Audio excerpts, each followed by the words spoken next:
The boy held a tin dipper of water he could not make cold. His sister lay on the cabin floor with a damp cloth on her neck, but the cloth was already dry, and her lips had cracked in the corners, and she had stopped crying about the heat 3 days ago. The boards were hot through bare feet. The air smelled sour. Damp cotton gone wrong. A mercury thermometer on the shelf read a number their mother's hands shook to look at. Outside, their father knelt in a trench that stretched across the yard toward a grove of trees, bleeding through the rags on his palms, digging toward something no one in the county could name.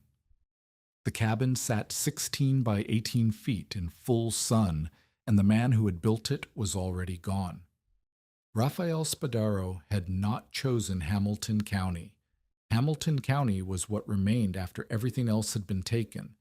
He was 34 years old, Sicilian born, and he had spent the last 3 years hauling stone, mixing lime, and picking cotton near Bryan for a labor contractor named Burris, who promised steady wages and delivered half of them. When the cotton failed in the spring of 1886, and Burris vanished east with what remained of the payroll, Raphael stood in a rented room with his wife Lucia, his 12-year-old son Nino, his 9-year-old daughter Rosa, and his youngest Mirella, who was 5 and had already survived 2 bouts of fever that year. He had $28, 2 iron pots, 1 mule with a cracked left front hoof, 6 hens that laid when they felt like it, and a wife whose cough had worsened through 2 seasons of breathing cotton dust in a windowless sorting shed. The choice was simple in the way that choices are simple when most of the options have already been removed. He could return to day labor along the Brazos, sleeping in bunkhouses where foremen docked pay for water, and Lucia's cough would get worse. Or he could take a rough claim from a speculator outside Hico, 40 acres of dry grass, a half-finished cabin, and a land note requiring the first payment by September. He chose the land because it could not be taken by a foreman. That was the entire calculation. They arrived in late April on the mule cart, the hens in a crate tied to the sideboards, Rosa holding the smaller pot in her lap because it would not fit anywhere else. The cabin had been framed with green pine boards that had already begun to warp. Flour sacks stuffed into the seams served as chinking. The roof was tar paper under split shingles, and the tar paper had already begun to bubble where the afternoon sun hit hardest. There was 1 window on the east wall, no porch, and no shade. The nearest live oak grove sat almost 100 feet to the north, close enough to see, too far to matter. Lucia stood in the doorway and pressed her hand against the west wall. She pulled it back. The boards were warm at 10 in the morning. By late May, the inside air stayed hot after dark. The walls soaked heat through the afternoon and released it slowly through the night. So the family lay in the dark, breathing air that felt like the inside of a bread oven, with the fire banked, but not dead. Mirella kicked off her blanket and whimpered. Nino slept closest to the door, where a faint draft sometimes moved if the wind was right. Rosa pressed her face against the floorboards, searching for cool wood and not finding it. They tried sleeping outside. The first 3 nights were better. The 4th night, Nino killed a scorpion 6 inches from Rosa's ankle. The 5th night, Lucia saw a copperhead slide beneath the woodpile they had been using as a windbreak. They moved back inside and did not go out again. The man who came to tell Raphael that the cabin would kill his family was named Ephraim W. Bostic. He was 62 years old, a former trail boss who had driven cattle north twice before his knees gave out, and he now served as the county road overseer, which meant he knew every claim, every fence line, and every fool who had tried to make something out of nothing in Hamilton County. Bostic arrived on horseback in the first week of June. He did not introduce himself.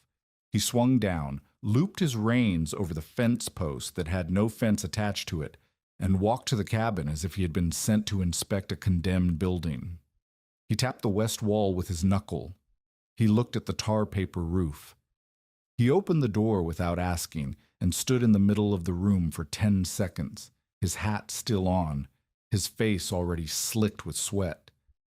Then he stepped back outside and looked at Raffaele, who'd been splitting kindling by the stump and was now standing with the hatchet loose at his side.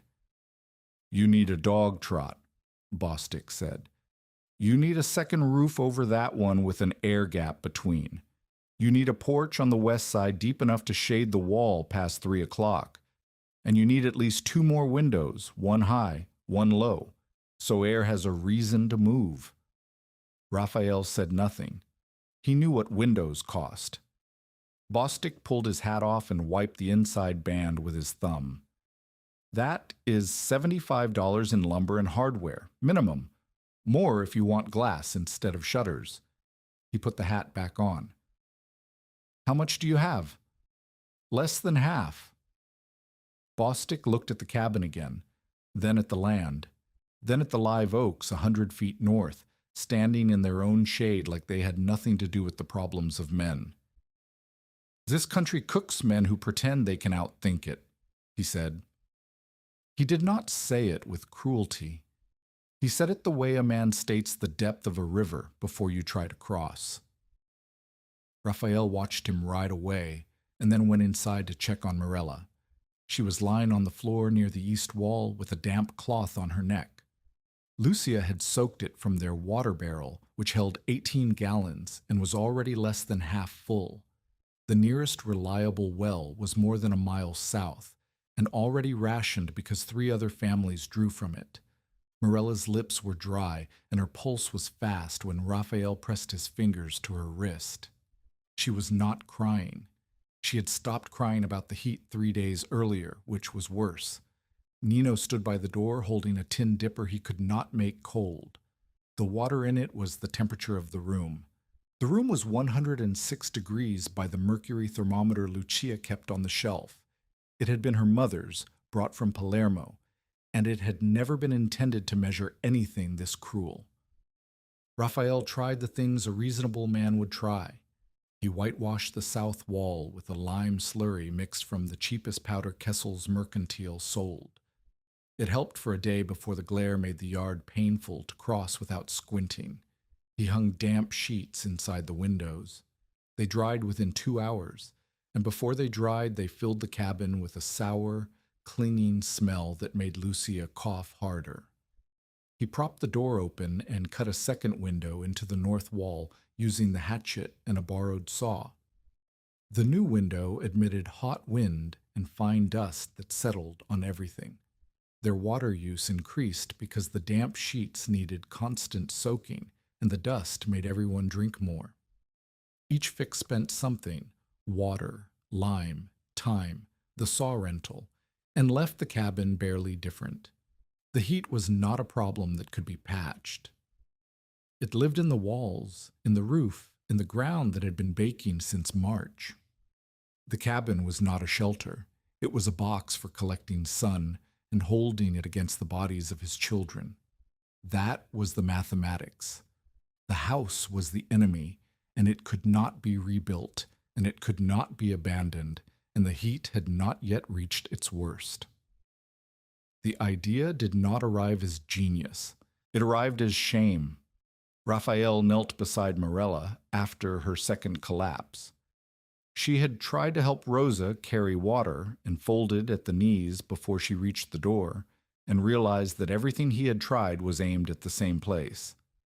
Whitewash on the wall, sheets in the window, a hole in the north side. Every solution fought the sun above the ground. Nothing addressed what was happening below. He noticed it that evening while filling the water jug. The jug kept under the cabin steps, tucked in the shadow where the lowest board met the packed earth, was cooler than the one that sat against the east wall inside. Not cold, not even comfortable, but a difference his palm could feel, and in a cabin where differences had disappeared, it registered. That night, after Lucia and the children were asleep, or at least lying still with their eyes closed, which was the closest anyone came to sleeping, Raphael took the lantern outside. He walked to a bare patch of ground near the woodpile and dug with the pick, not urgently, not with a plan, just digging because the question in his hand needed an answer. At 2 feet, the soil was warm. At 3 feet, it cooled. At 4 feet, he pressed his palm flat against the bottom of the hole and held it there. The earth was not cold, but it was not the same as the air above it. It had kept something from the night before, or the night before that, or from some longer memory that the surface had already burned away. He lowered a bottle wrapped in damp cloth into the hole, set a board over the top, and went inside. By morning, the bottle was cooler than anything in the cabin. He held it against Mirella's forehead, and she opened her eyes. And then the memory came. Not all at once, but in a specific image, his Uncle Turi's hand pressed flat against a stone wall. Raffaele had been 14, working alongside his uncle near Ragusa, in the hills above the southern Sicilian coast. Turi Spadaro repaired lime-plastered storerooms beneath lemon warehouses, underground vaults where citrus was kept cool before shipping. The vaults had been built a generation earlier, some with stone arches, some with barrel ceilings, all with air passages that connected shaded surface openings to the rooms below. Turi pressed his palm to the wall and said, "Stone keeps yesterday." He meant that the mass of earth and masonry held the temperature of the cooler hours long after the sun had made the surface unbearable. The air that moved through the passages took on that coolness before it reached the storage room. Turi was not a scientist. He was a mason who understood what walls did because he had spent 40 years repairing them. Raffaele had filed the knowledge the way a boy files anything his uncle says, with respect, but without urgency. He had not needed it in Brian. He had not needed it hauling stone. He needed it now. He sat on the cabin steps before dawn and sketched with charcoal on a split board. The drawing was not beautiful.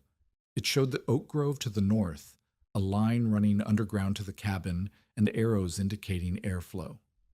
The intake would sit in the shade of the live oaks where the air was cooler to begin with. The air would travel through buried pipe, clay drain tile if he could get it. For 100 feet, 6 feet below the surface, where the earth would strip away the worst of the day's heat. The air would enter the cabin through a floor vent. A small high outlet near the roof ridge would let the hot air already in the room escape upward, pulling the cooler air in behind it. He explained it to Lucia while the children ate cornbread that tasted like dust. He told her he could not make cold. No one could make cold without ice, and there was no ice within 100 miles. But he could make the wind take a longer road, and the road itself would change what the wind carried. Lucia looked at the drawing. She looked at Mirella picking at her cornbread. She looked at the thermometer on the shelf. "How much?" she asked. She did not mean how much cold. She meant how much money. "Everything we have left for tile and lime," he said, "and all of me for 2 months. And if it does not work, then there will be no porch, no second roof, no paid help, and no margin for sickness." She folded the damp cloth she had been pressing to her neck and laid it on the table. "There is no margin for sickness now." Orrin Pledger came by on a Thursday, leading a brown mare with a saddle sore and a disposition to match. He was 39, a neighbor who farmed 2 acres of oats that had failed in the same drought that was turning everything to powder. And he had a wife named Mabel who had been ill since winter with something no one could name because the nearest doctor was in Meridian and charged $2 just to look. Orrin was not cruel. He was tired, and tired men do not have patience for things that sound impossible. He stood at the edge of the marked trench line. Raffaele had already driven stakes and stretched string from the oak grove to the cabin wall, and studied the route with the expression of a man being told that the creek would flow uphill next Tuesday. "Let me make sure I understand," Orrin said. You're going to dig a ditch from those trees to your house. You're going to lay pipe in it. And you believe that hot air, blown through buried clay, will come out the other end cooler. Not blown, Raffaele said. Drawn. The hot air leaving the roof pulls new air through the pipe. The earth does the work. Oren pushed his hat back. A trench does not make wind colder. It only makes you tired. The ground 6 feet down does not know what month it is on the surface, Raffaele said. It holds what it held last week, last month. The air passes through, and the earth takes from it. Takes what? Takes hot. Yes. Oren looked at him the way a man looks at someone who has just explained that roosters cause sunrise. And you know this because your uncle laid tile in Sicily. I know this because I put my hand in a hole last night, and the dirt was cooler than my daughter's face. A hole is cool at night because the sun is gone. That is not a discovery, Spadaro.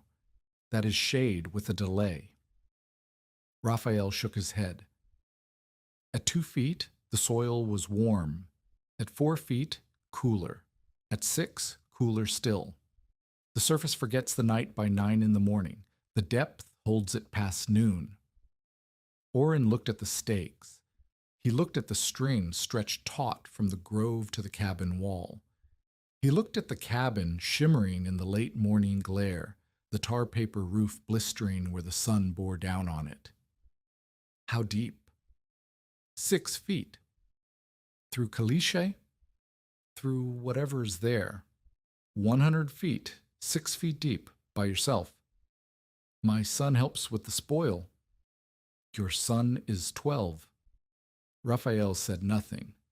There was no answer to that. Oren said nothing for a moment. Then he touched the mare's sore without looking at it, the way a man touches something that hurts and does not want to think about why. I hope it works, he said. But I think you're going to spend your last dollar on a grave for your money. He rode back to his own failing acres, and Raffaele picked up the measuring rope. The distance from the deepest shade of the live oak grove to the north wall of the cabin was 96 feet. He extended the line 4 more feet to set the intake deeper into the grove shadow, bringing the total run to 100 feet. He had already found a source for the pipe, 6-inch clay drain tiles, each 2 feet long, stacked at a freight yard outside Hiko, where a shipment had arrived with 3 cracked pieces. The yard foreman sold the entire lot, cracked and whole, for less than half what a full-price order would cost, because no one else was buying drain tile in a drought that had killed every reason to drain anything. The tiles were hollow and round, open at both ends, designed to be laid end to end and sealed at the joints. They were exactly the kind of pipe that had been used for field drainage and sewer lines across the eastern states for decades, made from the same fired clay that Roman builders had shaped into hollow flues for their heating systems. Raffaele was not building a Roman hypocaust, he was reversing one. The Romans moved heated air through buried masonry to warm floors. Raffaele would move hot air through buried masonry to cool it. He planned a fall of 1 inch every 8 feet, so any condensation or seepage would drain away from the house toward the grove. The intake would be a cedar-slatted box at the surface, screened with wire against animals, set atop a stone base to keep floodwater out. The cabin end would be a floor vent, a cut flour tin set beneath a raised plank, and a high outlet flap near the roof ridge to let the hot air escape and maintain the draw. It was not complicated. It was only long, deep, and made of clay that cost money they could not earn back if the clay did nothing. The trench became public knowledge before the first full day of digging was done. It cut a raw brown line across the yard from the live oak grove toward the cabin, visible from the wagon road, impossible to miss and impossible to explain quickly. A woman driving a water cart stopped and watched for 2 minutes without speaking. A boy on a mule shouted, "Who died?" and rode away laughing. By evening, the joke had reached Kessel's mercantile in Hico, where men gathered on the porch to discuss what the Italian was building, and the answer they settled on was a word Raphael never heard, but that traveled faster than he could dig: grave. "That Italian is burying his chimney," someone said, and the line stuck. Wade Briscoe heard it and saw his opportunity. Wade was 46, the storekeeper and informal note-broker who had sold Raphael the claim in the first place. He had taken the land back from another family who could not make the payments. A man named Garrity, who had left in the night with his wife and a mule and nothing else. And he had sold it to Raphael at a price that included enough margin to cover his trouble, and then some. Wade did not sell land because he believed in settlers. He sold land because settlers who failed left their improvements behind, and improvements raised the resale value, and the railroad was pushing closer every season. If Raphael failed and abandoned the claim, Wade would take it back and sell it again, this time at a higher price, because the rail spur would be within hauling distance by next year. Wade did not need Raphael to fail, but he did not mind if it happened, and he understood that a man spending his last money on a ditch was a man who might need credit soon. Credit was how Wade controlled every family within 5 miles of Hico.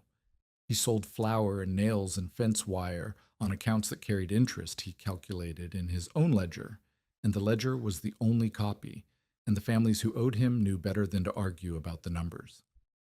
Lucia found that out when she went to buy flour. Wade weighed the sack, wrote the price in his ledger, and then looked at her across the counter. "Your husband is digging," he said. "Yes."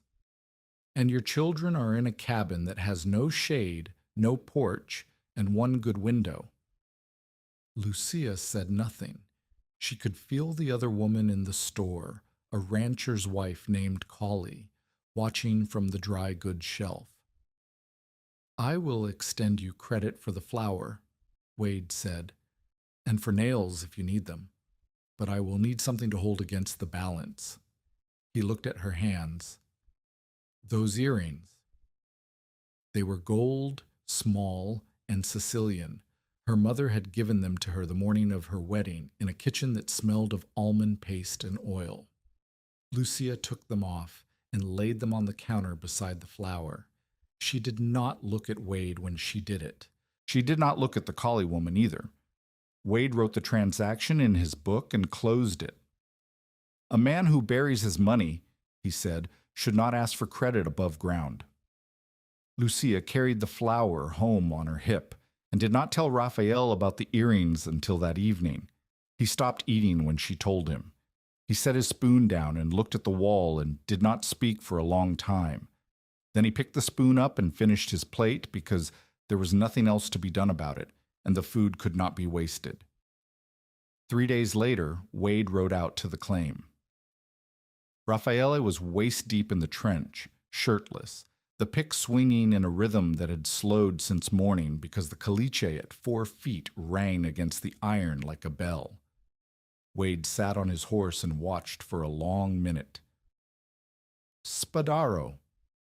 Raphael stopped and looked up. From the bottom of the trench, Wade on horseback looked enormous, dark against the white sky. "I will make you an offer," Wade said. "I will buy the claim back from you. Full price of the store debt, flour, nails, everything. Canceled. You walk away clean. Take your family back to Bryan or wherever. No hard feelings." "And the land?" "The land stays with me." Raphael looked at the trench walls. He had dug 11 feet that day, which was less than the day before because the caliche had gotten harder. His hands were wrapped in strips of cloth torn from a flour sack because the blisters had opened and the wooden handle had turned dark where blood soaked into the grain. "No," he said.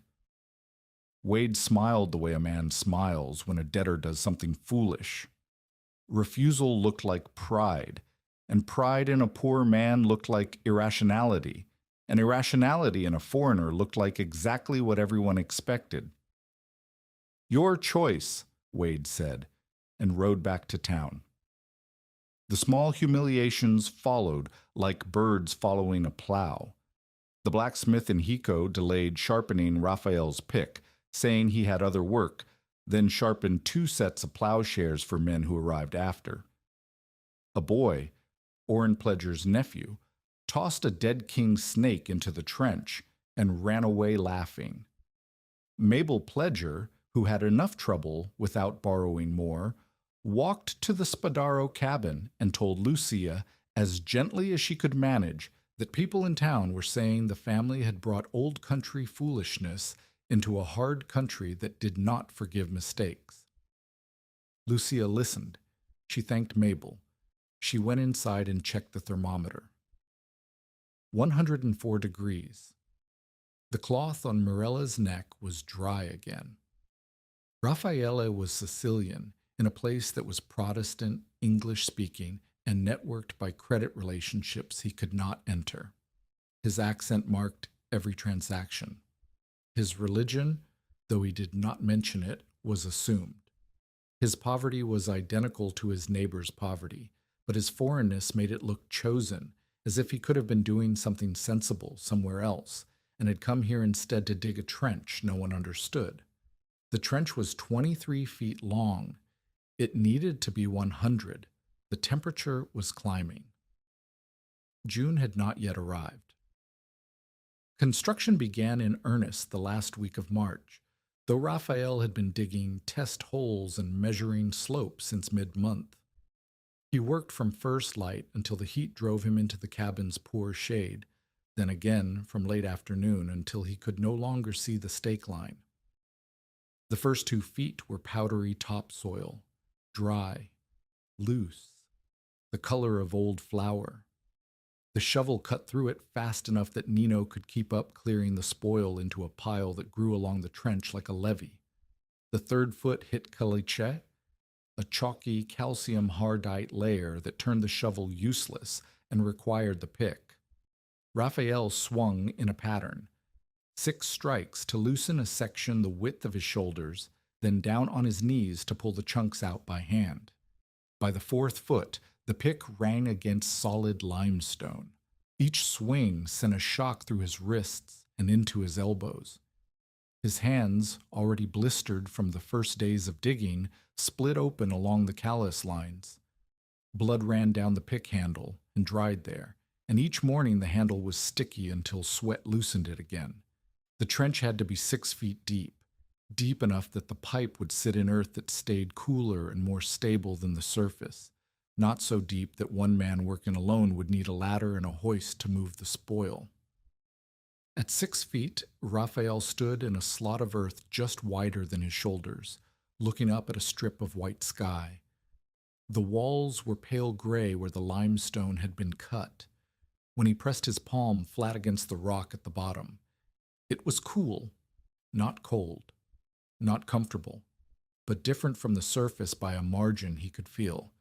That coolness was the entire gamble. He had finished 14 feet of trench and not yet laid a single tile when the first setback arrived. A dry wind blew from the southwest for 2 days straight, filling the open trench with dust and fine chaff until the bottom was buried under 6 inches of debris he had to clear by hand before he could work deeper. He lost a full day to clean up. Nino helped, lowering a bucket on a rope and hauling it up to dump on the spoil pile, but Nino was 12 and thin, and the bucket was heavy with limestone grit. Rosa brought water to the trench edge every hour. She would not come closer because the depth frightened her, but she set the tin cup on the ground and called down, and Raphael would climb out, drink, look at the live oaks 100 feet away, and climb back in. His shoulders were raw where the sun caught him when the trench was still shallow. By the time the trench was deep enough to shade his back, his shoulders had blistered and peeled twice. Lucia kept count of things that were disappearing: water in the barrel, flour in the sack, the last wedge of salt pork, eggs from the hens, which had dropped from 3 a day to 1, then to none for 2 days straight before a single speckled egg appeared like an apology. She told Raphael the numbers each evening, not to accuse him, but because someone had to say them out loud. $7 left, then 5. The lime cost $1.50. The wire screen for the intake cost 60 cents. Each number subtracted from a total that had never been enough. The weather offered no mercy and no patience. Every morning the sun arrived a few minutes earlier and stayed a few minutes longer. The grass between the cabin and the grove turned from brown to gray. The hens stopped laying entirely. The mule stood in whatever shadow it could find and did not move unless pulled. One morning, Raphael found a dead mockingbird on the trench edge, its mouth open, its feathers dry as paper. He picked it up and set it in the brush and said nothing about it to anyone. Raphael measured his progress by stakes. Each stake marked 10 feet. After 2 weeks, 4 stakes were behind him. 6 remained. The trench was open and empty, waiting for tile, waiting for lime, waiting for cover. And the heat was not waiting for anything. Tell us in the comments, have you ever been doubted by someone who could only see the dirt, not what you were building beneath it? The tile arrived on a freight wagon driven by a man who looked at the trench, looked at Raphael and said, "Where is your well?" Raphael said it was not a well. The freight man shrugged and stacked the clay tiles where he was told 50 pieces, each 2 feet long, 6 inches in diameter, open at both ends, the color of dried blood. 3 were chipped. One had a hairline crack that Raphael traced with his finger and decided would hold if the lime seal was thick enough. He began laying tile in the deepest section, nearest the grove, fitting each piece end to end and sealing the joints with a mortar he mixed from river sand and the lime he had left. The mortar dried fast in the heat, which meant he had to work each joint quickly, pressing the wet mix into the seam, smoothing it with his thumb, then wrapping a strip of wet cloth around the joint and moving to the next one before the first dried and cracked. If the mortar dried before he sealed the cloth around it, the joint would be weak, and a weak joint would let hot surface air seep in and ruin the cooling for every foot of tile beyond it. He learned this the hard way. The third joint cracked overnight because he had mixed the mortar too dry and the cloth had slipped. He chipped it out the next morning, remixed, resealed. It cost him 2 hours and a handful of lime he could not replace. Nino carried the tiles from the pile to the trench edge, 2 at a time, 1 under each arm.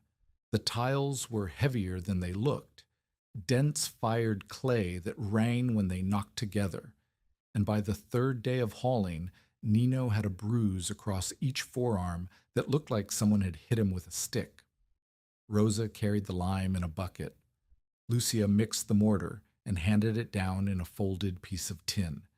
The family worked as a chain, and the chain moved the length of 1 tile, 2 feet, every 40 minutes.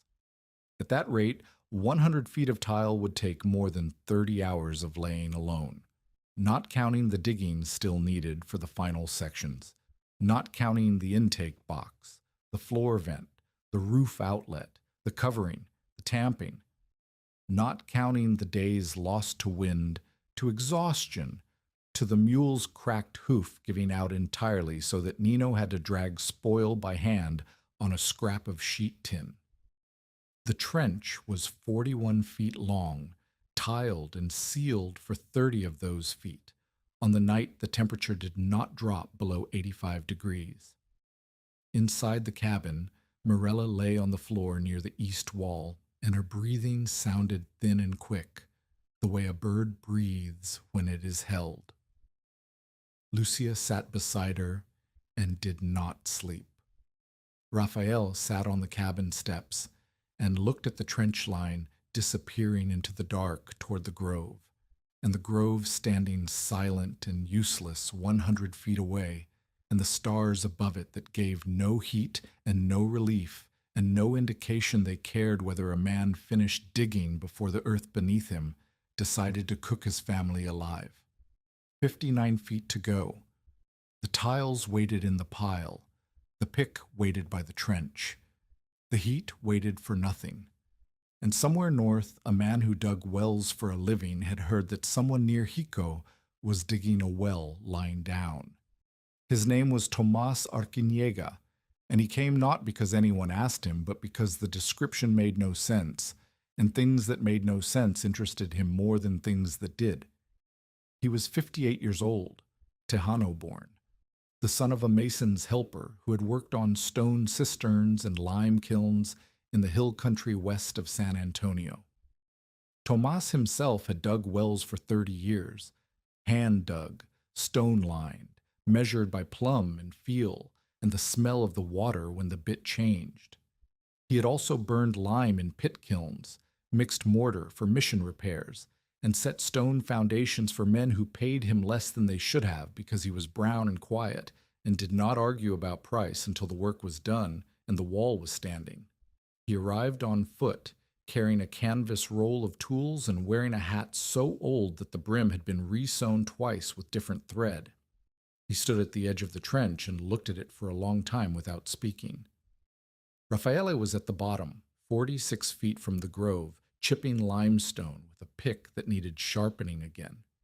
He did not hear Tomas until the man's shadow crossed the trench mouth and blocked the light. Raffaele looked up. A stranger's face, sun-darkened and deeply lined, stared down at him with an expression that was not mockery and not pity, but something closer to recognition. "You are not digging for water," Tomas said. "No." Tomas crouched at the edge. He studied the slope string, still taut between the stakes. He looked at the clay tiles stacked beside the trench and at the pile of lime and sand Raphael had been mixing for mortar. He looked at the shaded oak grove where the string ended. "You're digging for yesterday's air," Tomas said. Raffaele set the pick down. His hands were shaking, not from surprise, but from the vibration that lived in his wrists after 6 hours of striking limestone. "Do you know what I am building?" "I know what a buried pipe does to air that passes through it. I have dug enough wells to know what the earth holds. I have set enough fluestone to know what masonry does to heat." He paused. "I've never seen a man try to put those two things together sideways." He did not offer to help. He asked to see the joints. Raphael showed him the mortar, river sand and lime, mixed thin enough to work fast. Tomas knelt beside the nearest exposed section, ran his thumb along a sealed joint, and shook his head. "This will crack in 3 weeks," he said. "Not because it is bad, because it is too thin and there is no hair in it." "Hair?" "Fiber. Horsehair, goat hair, plant fiber. Something that holds the mortar together when it dries and shrinks. Without it, the lime contracts and the joint opens. And every open joint is a place where hot air from the surface leaks in and steals what the earth gave." Raphael stared at the joints he had already sealed, 30 feet of them, each one representing 40 minutes of work, each one now suspect. "All of them?" "Not all. The deep ones may hold if the earth presses them tight, but the upper ones, where the trench is shallower near the cabin, those will fail." Tomas did not say this with satisfaction. He said it the way a man reads the grain of wood before cutting, as diagnosis, not judgment. Then he opened his canvas roll and took out a trowel, a joining tool, and a ball of horsehair so old it had turned gray. He showed Raphael how to mix the mortar properly: slaked lime, river sand, and chopped horsehair, wetted to a consistency that would hold a thumbprint without slumping. He showed him how to butter the joint thick, press a strip of dampened burlap over it, and let the burlap wick moisture into the mortar as it cured. He worked one joint while Raphael watched, and the joint looked different, denser, grayer, less likely to become a crack. "You will redo the upper 12 feet, Tomas said. "The rest can stay." I do not have time to redo 12 feet. You do not have time to build something that leaks. A leaking pipe is a warm pipe, and a warm pipe is a grave for your money. He looked at Raphael. That is what they are calling it, yes? A grave. Raphael said nothing. Good, Thomas said. Let them call it what they want, but make the joints right. Over the next 3 weeks, Thomas came every second or third day. He never stayed overnight. He never accepted money because Raffaele had none to offer, and Thomas did not pretend otherwise. He accepted food when Lucia set a plate for him, and he ate it without ceremony, and he washed his plate in the yard and set it on the step to dry. He taught 3 things, and he taught them the way he had learned them, through hands, not words. The first was shoring. At 6 feet deep, the trench walls were dry limestone and caliche, stable enough when the air was still, but capable of slumping without warning if the earth above shifted. Thomas had seen men buried in wells. He had pulled one out alive and helped carry 2 others to their graves. He showed Raphael how to brace the deepest sections with scrap boards, set horizontally against the walls and held apart by cross pieces, simple compression framing that turned loose earth into a stable channel. Never kneel in an unshored section, he said. Not even to pick up a tool. The earth does not give warnings. Nino listened to this with wide eyes and did not enter the trench again until every section he worked in was braced. The second thing Thomas taught was fall and clean-out logic. The pipe had to slope gently away from the cabin. 1 inch of drop for every 8 feet of run, so that any condensation, seepage, or debris would drain toward the grove end, not pool beneath the house. At the lowest point near the grove, Thomas showed Raphael how to set a removable clay cap, a tile section that could be pulled out and cleaned, so that water, dead animals, or insect nests could be cleared without digging up the entire line. Everything underground gets visitors, Thomas said. Snakes, mice, beetles. If you cannot clean the pipe becomes a burrow, and a burrow does not move air. The third thing was something Raphael had not considered at all. The intake box in the grove needed to sit above grade on a stone curb. Not much, 4 inches would do, but enough that a hard rain would not flood the mouth and push water through the entire system. Thomas had seen cisterns ruined by surface water carrying mud into clean stone chambers. The principle was the same. Keep the ground's water out so the ground's temperature could do its work. They worked side by side on the intake box, Thomas cutting the cedar slats, Raphael setting the stone curb with leftover lime mortar. It was the first time in months that Raphael had worked alongside someone who understood what he was building without needing it explained. The silence between them was the silence of 2 men fitting pieces together, and it was more restful than sleep. But rest was something the calendar would not allow. By the 3rd week of May, the trench was 72 feet long and 68 feet tiled. 32 feet of open trench remained, raw and waiting, the limestone at the bottom pale as bone. The temperature had not yet reached its summer peak, but it was climbing in a way that felt deliberate, as if the sky were adjusting a dial. The cabin's west wall blistered a man's palm after 2 o'clock. The tar paper roof softened until it sagged between the shingle rows. Inside, the mercury held at 102 by noon and did not retreat below 90 until well past midnight. Morella had stopped asking to go outside. She sat near the east wall, where the single window gave a cross-draft so faint it might have been imagined, and drew shapes in the dust on the floor with her finger. Lucia watched her and said nothing, but her hands moved faster when she mixed mortar, and she carried water to the trench without being asked. And once Raffaele saw her standing at the edge of the open section, staring down at the untiled gap, as if she could will the clay into place. Setbacks arrived on schedule, as if the land had its own calendar for misfortune. A 3-day windstorm blew dust into the open trench section so thick that Nino spent an entire morning shoveling it out. One tile cracked under Nino's foot when he stepped on it, reaching for the mortar bucket, a clean break through the middle that turned one good piece into two useless halves. They had no spares. Raphael fitted the two halves back together, wrapped them with burlap soaked in lime paste, and sealed the joint so thick that it looked like a bandaged limb. It would hold or it would not. There was no money for replacement.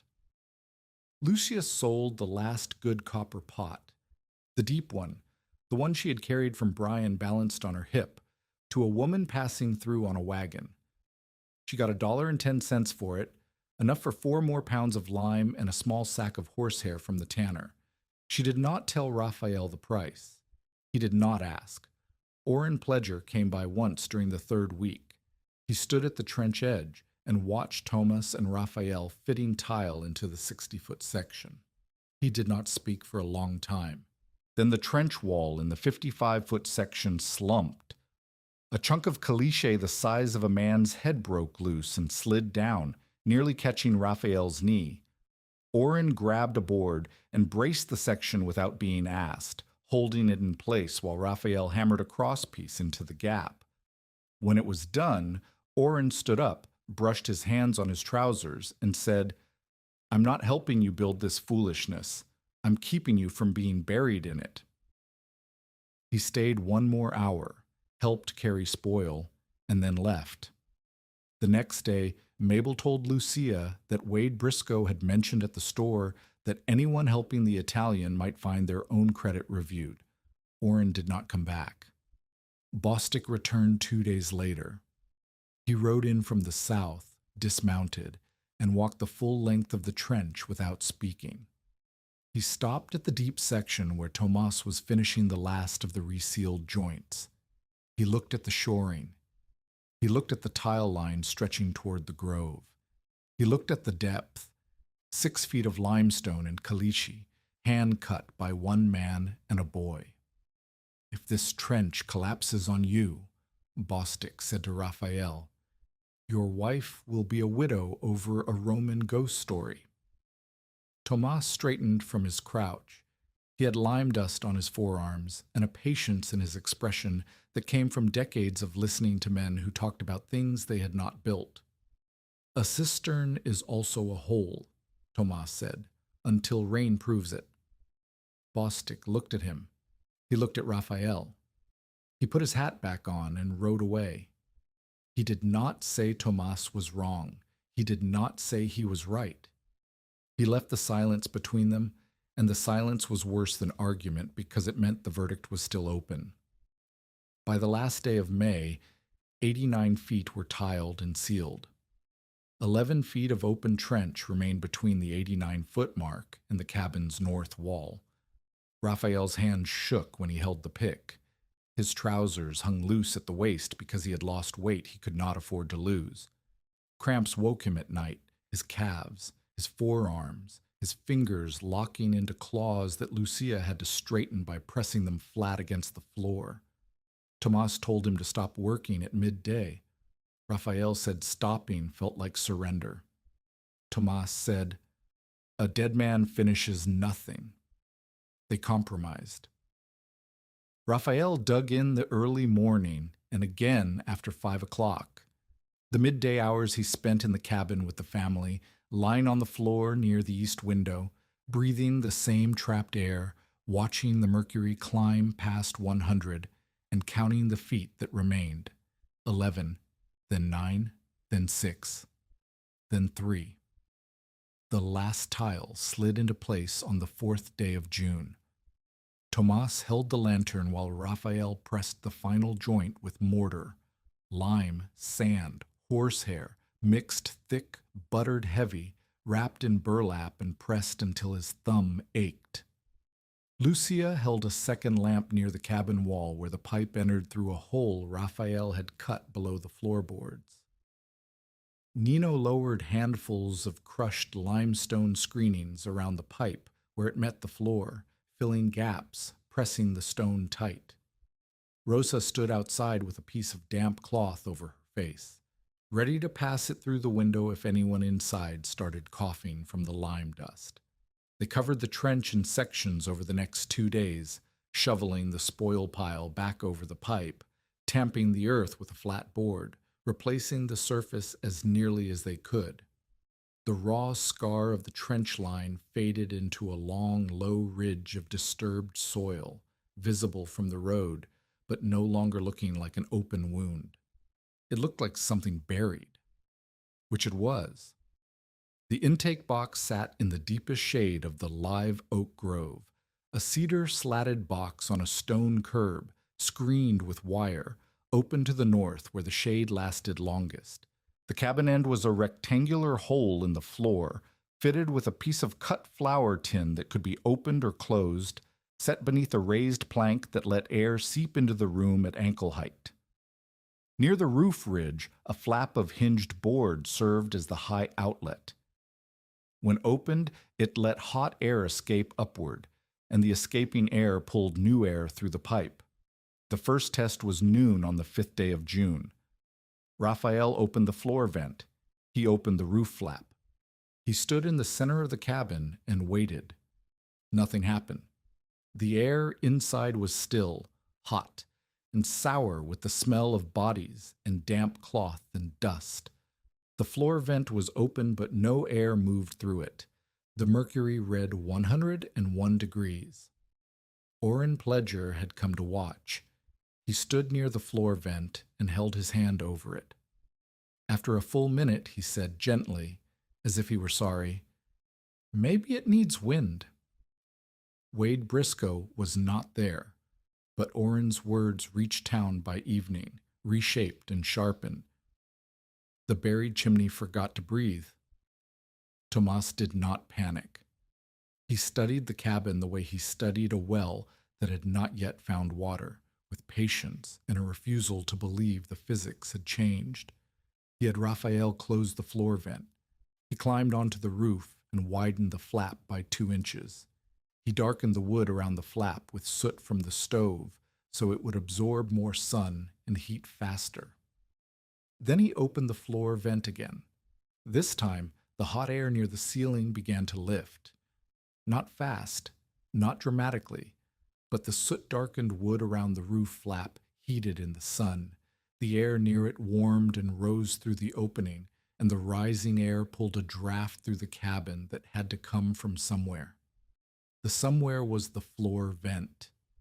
The floor vent was connected to 100 feet of clay pipe buried 6 feet underground. A thread of air moved across the back of Raphael's hand where he held it near the vent. It was not cold. It was not even cool in a way that would satisfy a man standing in the yard. But it was different. It was less hot than the room, less dead than the air that had been sitting between the walls all morning.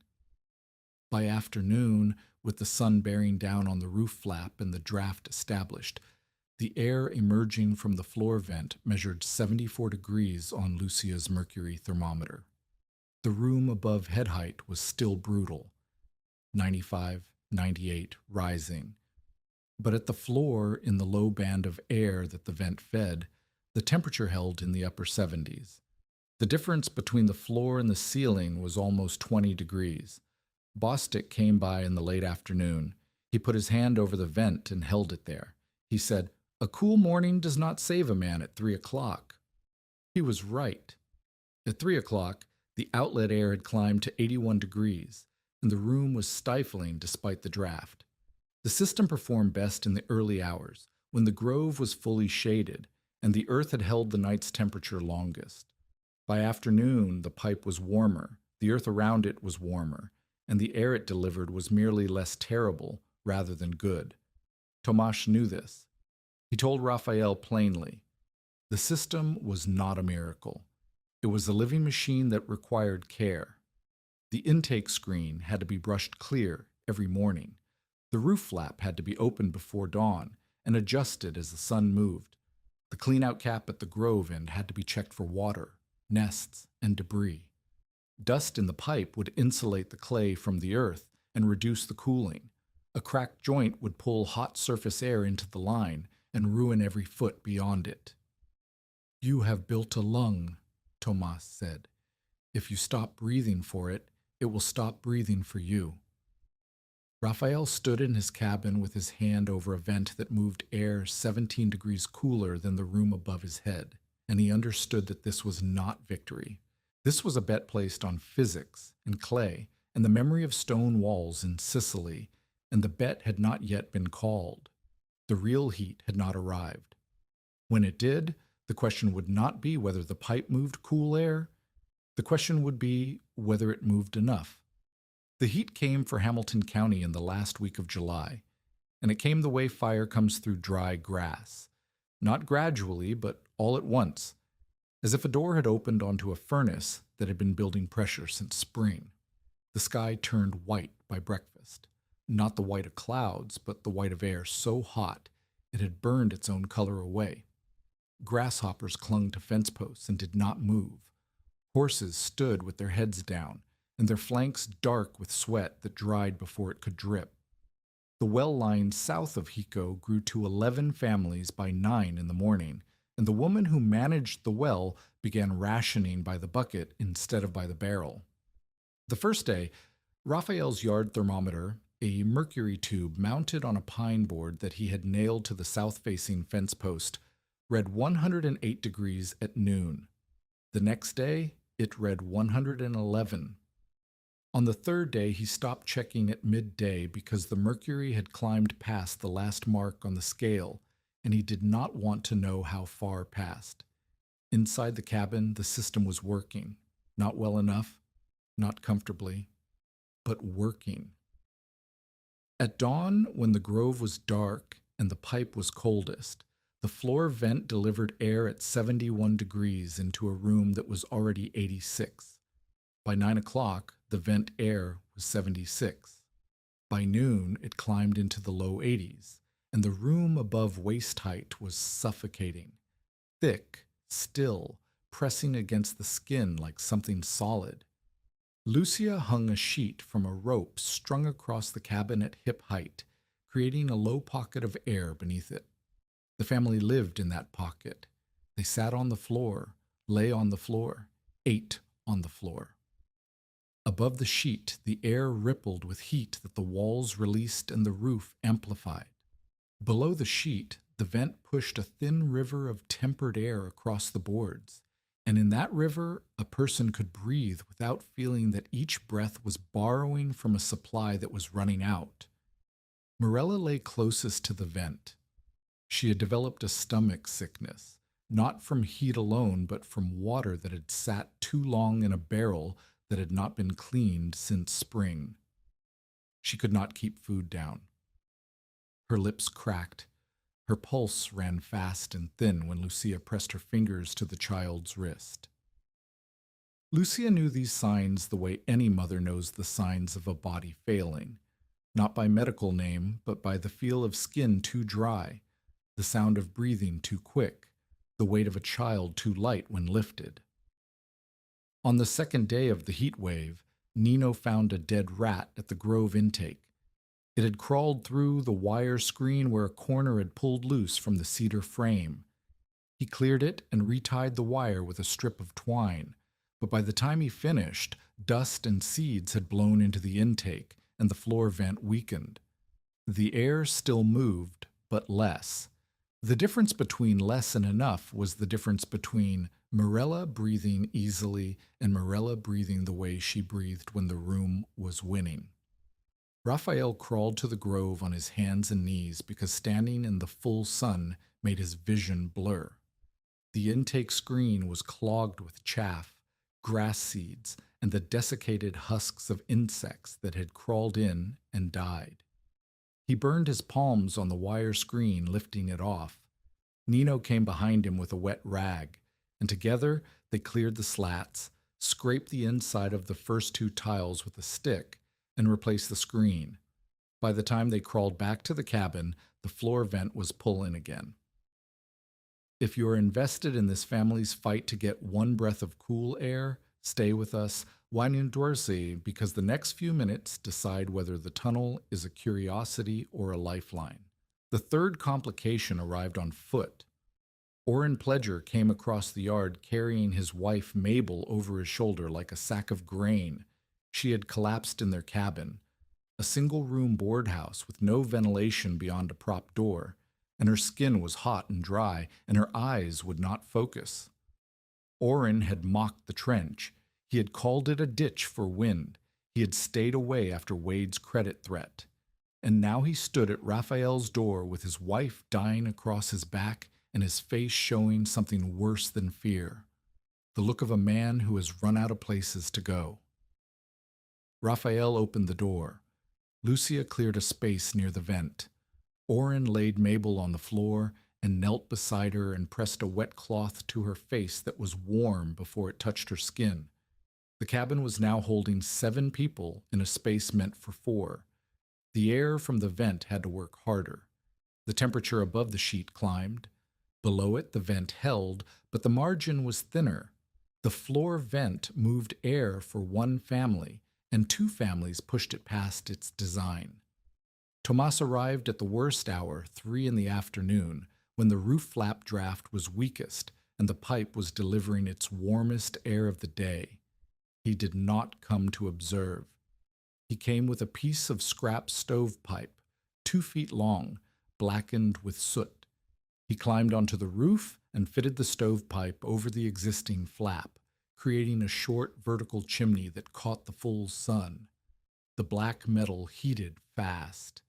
The air inside it rose faster than the air around the open flap alone. The draft through the cabin strengthened. The floor vent pulled harder. It was not modern engineering. It was the same physics that makes a dark stone wall radiate heat faster than a light one, absorb sun, heat air, let the hot air rise, and the rising air pulls replacement air from the only other opening in the system. The stovepipe trick was something any mason or chimney builder might have known. Tomas knew it because he had spent a lifetime making air go where he wanted it to go. By dusk, the vent air had dropped back to 78 degrees. The room below the sheet was in the low 80s. Outside, the yard thermometer still read past its last mark.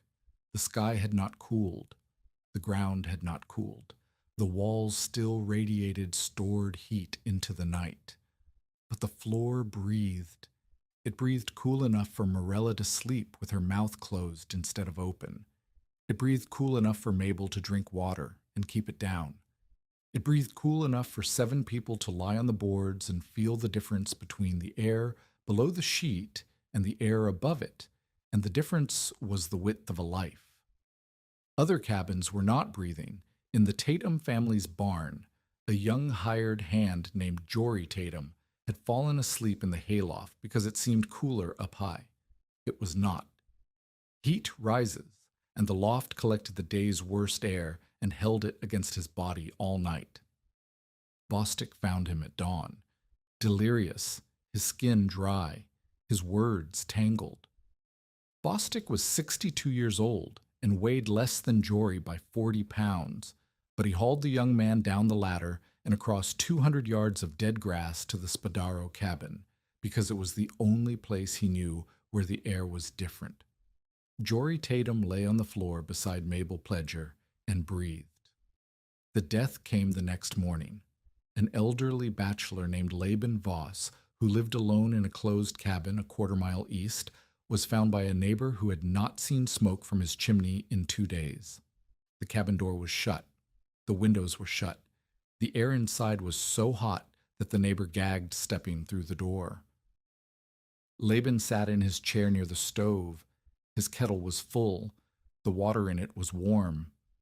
He had died with everything closed because he believed that walls kept a house safe, and walls had never been the danger. Raphael did not learn this until evening. Lucia told him. He said nothing. He went outside and sat on the steps and looked at the live oak grove where the intake box sat in the last of the dusk light, the cedar slats catching the fading glow, the wire screen a small dark rectangle in the shadow. He thought about Laban Voss sitting in a closed room with warm water and no air. He thought about his own children on the floor below a sheet, breathing air that had traveled 100 feet through buried clay because a Sicilian mason's nephew remembered what stone keeps. The difference between Laban and Morella was 100 feet of pipe and 6 feet of earth, and a memory of a wall in Ragusa. The night was the system's proof, while other cabins radiated the heat they had stored all day, walls releasing warmth into rooms that could not vent it, roofs pressing down like oven lids. The Spadaro cabin's floor vent continued pulling tempered air from the buried line. The earth 6 feet down did not know that the surface had crossed 115 degrees. The earth held what it had held the week before, and the pipe carried that holding into a room full of people who needed it. It did not make the room cold. Nothing made anything cold in Hamilton County in July of 1886, but it made the difference between a room where a child's pulse raced and a room where a child slept. It made the difference between panic and breathing, between Laban Voss and everyone lying on Raphael's floor. By dawn, Morella's pulse had steadied. Mabel spoke for the first time since Orrin carried her in. She asked for water in a voice like rust, and Lucia gave it to her, and she kept it down. Jory Tatum sat up and looked at the floor vent as if it were something holy. Bostic sat beside the vent with his hat in both hands.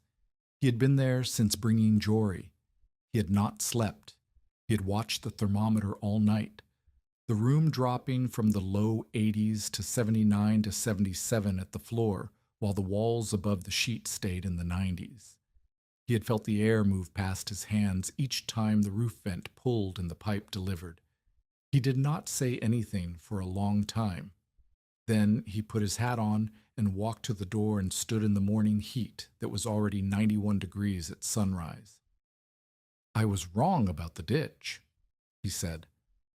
He said it to no one in particular, or to everyone, or to the yard where the trench line had disappeared under tamped earth and was now invisible except for the long, low ridge that ran from the cabin to the grove. Outside, the sun came up white and merciless, and the heat began again, and the pipe beneath the ground continued to carry air that had been taught by the earth to remember what the surface had forgotten. The heat did not break. It loosened, the way a fist loosens when the arm behind it tires. The white sky held through the first week of August, but the worst afternoons dropped from impossible to merely brutal, and the well line shortened from 11 families to 7 because 2 had left the county, and 2 others had found a seep spring in a creek bed north of town. Raphael opened the cabin door on the morning after Bostic's admission and found 3 people standing in his yard. The first was a woman named Adeline Voss, Laban's sister. She was 53, thin in the way that drought makes people thin, not from vanity, but from subtraction. She had walked 2 miles in the early heat to stand in front of a man she had never spoken to because her brother had died in a closed room, and this man's children had lived in an open one. She did not ask for an explanation. She asked for a line. "I do not need it as long as yours," she said. "I have a smaller cabin, but I need it before next summer." The second was a farmer named Collis Hart, who had a wife, a mother-in-law, and an infant son in a dugout that reached 110 degrees by noon. He had heard about the vent from Jory Tatum, who had walked back to the Tatum barn on his own legs and told everyone who listened that the floor in Spadaro's cabin moved air that felt like it came from underground, because it did. The third was Bostic. He did not stand with the others. He stood apart, near the fence post, with his hands on his belt, and his expression set in the careful neutrality of a man who has been wrong about something and is deciding how much of the wrongness to acknowledge in public. He waited until Adeline and Collis had spoken. Then he walked to the grove intake, knelt beside the cedar box, and held his palm over the slats. The air moved against his hand. Not much, not fast, but steady, drawn by the draft through the buried pipe and the heated roof vent that pulled it through. Bostic held his hand there for a long time. "I thought you were hiding from the sun," he said. "You were making the wind crawl under it." He stood and looked at Raphael. "How many feet of tile?" 100. "How deep?" 6, except near the cabin where it rises to 4. "And the air at the floor vent. What does the thermometer say at 3 in the afternoon on the worst day?" "Low 80s, sometimes 83. Bostic looked at the cabin. He looked at the grove. He looked at the long, low ridge of tamped earth that connected them. "My cabin holds above 100 degrees after sunset," he said. "It does not drop below 90 until 2 in the morning. Your floor holds 83 at 3 o'clock. He put his hat on. "I will send 2 men to help Mrs. Voss dig her trench. They will need you to mark the line and set the slope." He paused. "I should have seen what this was before you finished building it." That was the closest Ephraim Bostic would come to an apology, and it was enough. Raffaele did not begin with Bostic's cabin or Collis Hart's dugout. He began with Adeline Voss because her brother was dead and her cabin was small enough that a shorter line might work before the summer ended. He walked her property the next morning. Her cabin was 12 by 14 feet, board-sided, with a tar paper roof identical to his own. A stand of post oaks grew 40 feet to the east, not as dense as the live oak grove, but enough shade to cool an intake in the early hours. The soil was similar, dry topsoil over caliche over limestone. He marked the line with stakes and string, 60 feet from the post oaks to the cabin's east wall, angling slightly downhill toward the grove for drainage. He set the depth at 5.5 feet because the limestone here was closer to the surface, and 6 feet would require more breaking than 1 woman and 2 borrowed men could manage. Adeline watched him measure. She did not ask questions about the physics. She asked one question: "Will it keep someone alive?" "It will keep the floor cooler than the room," Raphael said. "On the worst days, that is enough."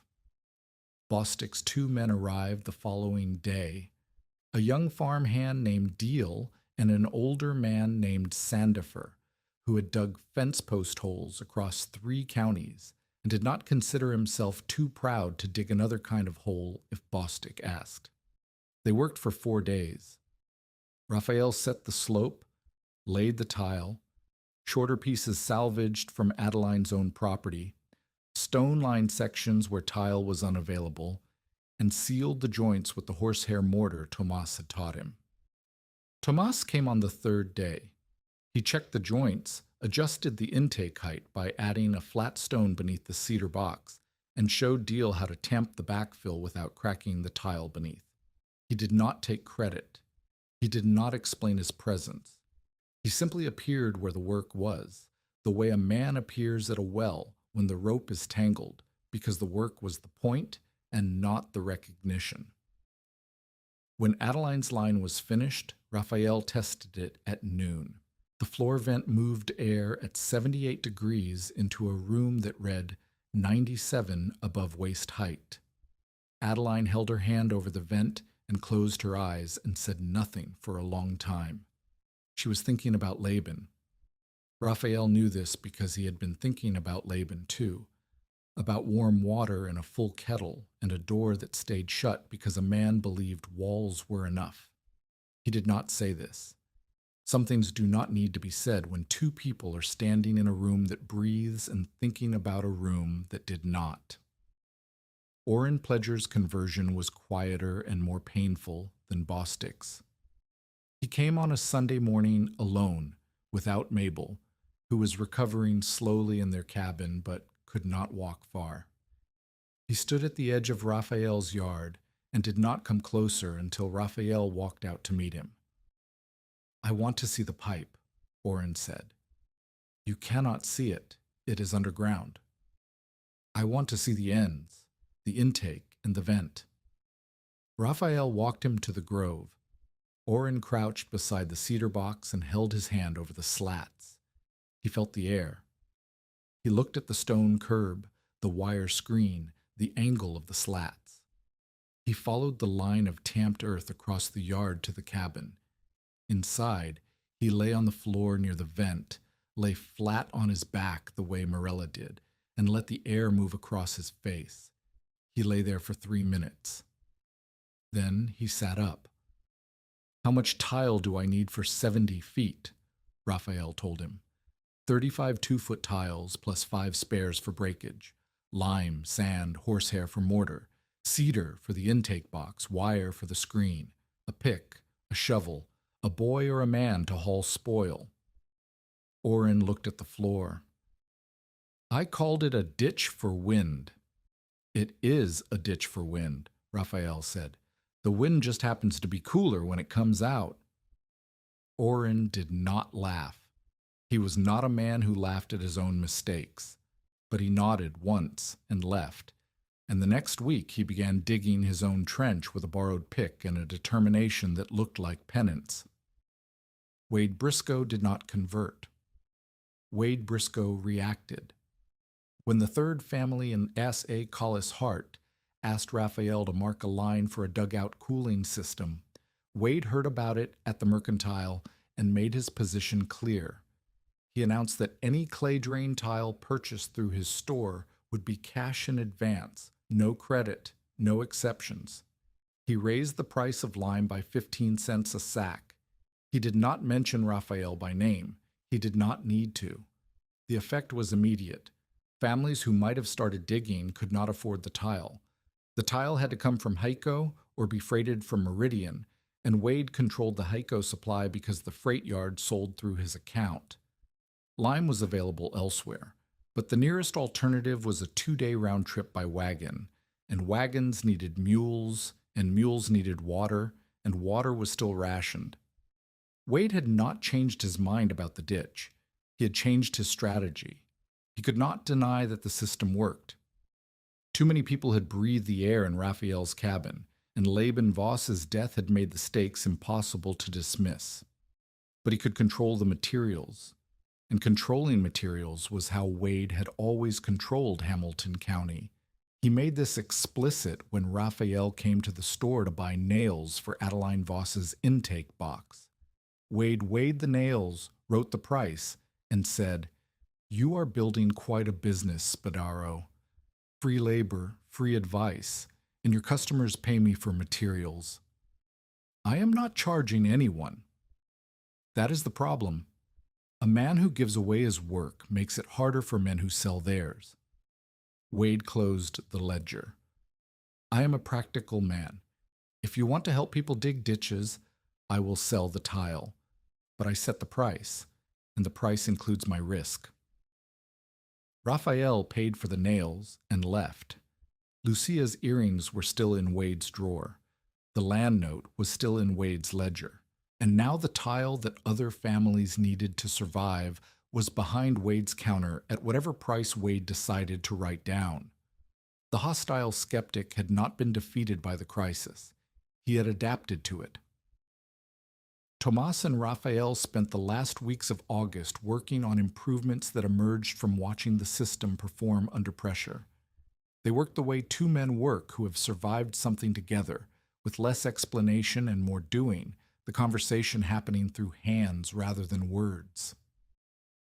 The first improvement was the intake modification Tomas had suggested during the crisis. He raised the stone curb at Raphael's Grove intake from 4 inches to 6 and added a sloped stone apron around the base so that rainwater would sheet away from the opening instead of pooling against it. "The first real rain will test this harder than the heat did," Tomas said. "Mud in the pipe is worse than dust. Dust blows through. Mud sits." The second was the cleanout system. Tomas had designed the original pipe with a removable cap at the Grove end, but now he added a second access point at the 30-foot mark, a vertical tile section capped with a flat stone that could be lifted from above ground. This meant the pipe could be inspected and cleared in 2 sections without digging up the entire line. Every 30 feet, Tomas said. For every system from here on.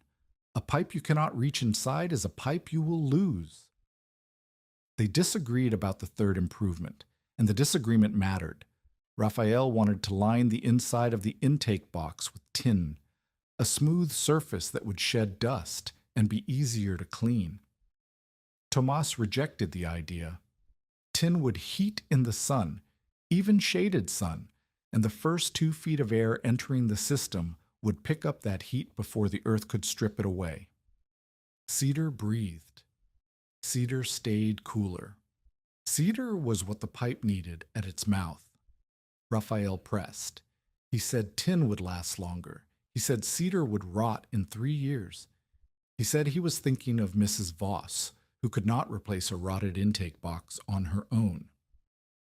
Tomas set down the stone he had been fitting and looked at Raffaele with the particular patience of a man who has heard a reasonable argument and intends to defeat it with a better one.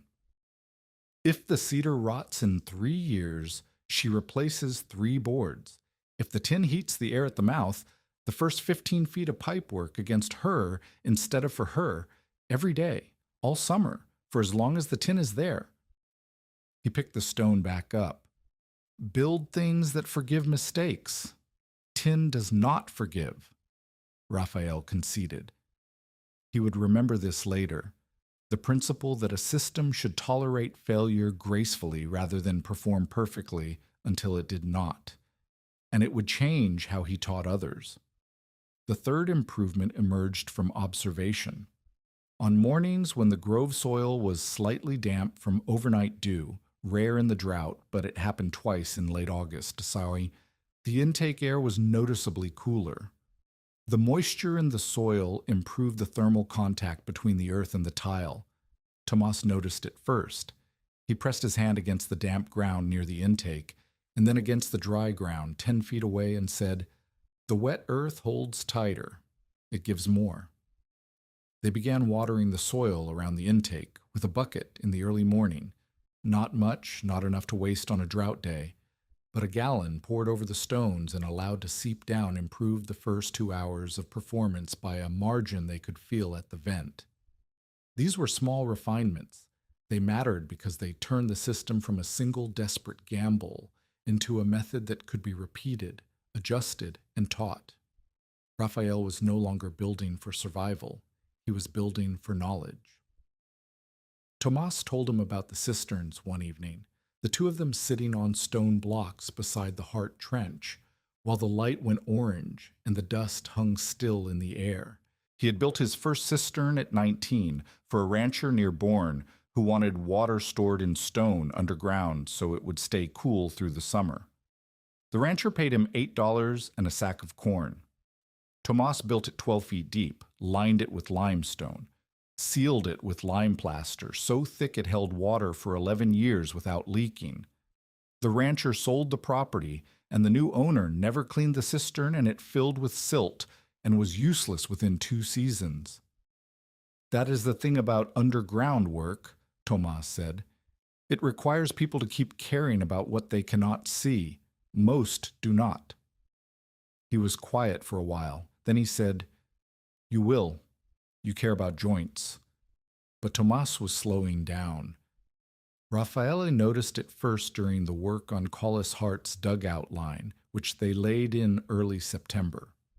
Tomas mixed mortar in the morning, but let Raffaele finish the joints in the afternoon. He sat in the shade more often. His cough, which had been present since they met, had deepened into something that came from below the throat and brought color with it that he wiped on his sleeve when he thought no one was looking. One evening, after the Hart line was finished and Tomas was sitting under the wagon with a cup of water he had not finished, Raffaele sat beside him. They did not speak for a while.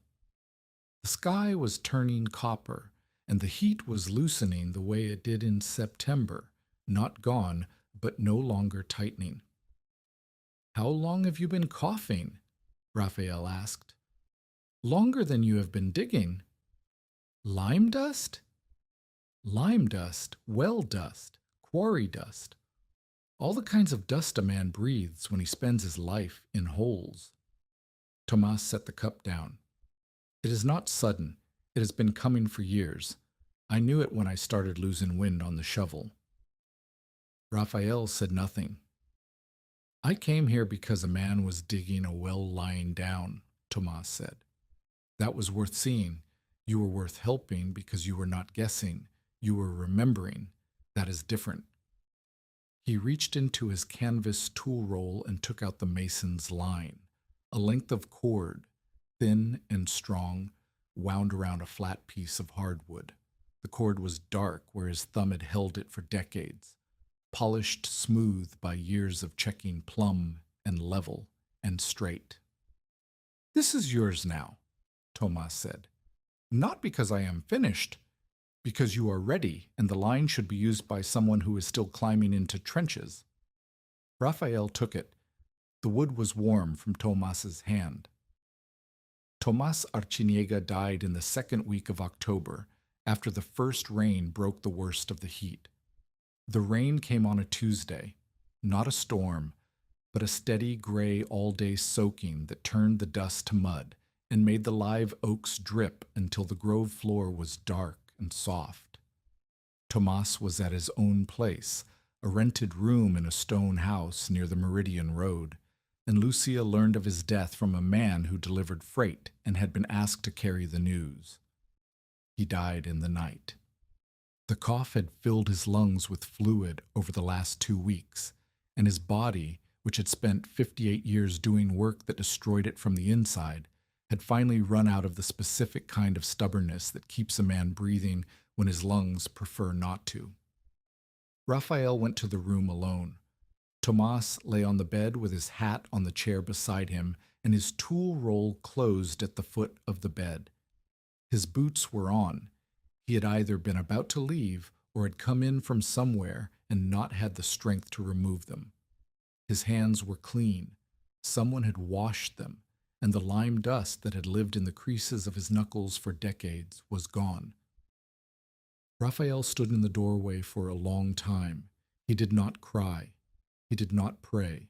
He looked at the hands that had taught him how to seal a joint, how to shore a wall, how to set a stone curb so water would sheet away, and he thought about the fact that those hands had dug their last hole, and the hole they had helped him dig was now the reason 7 people were alive.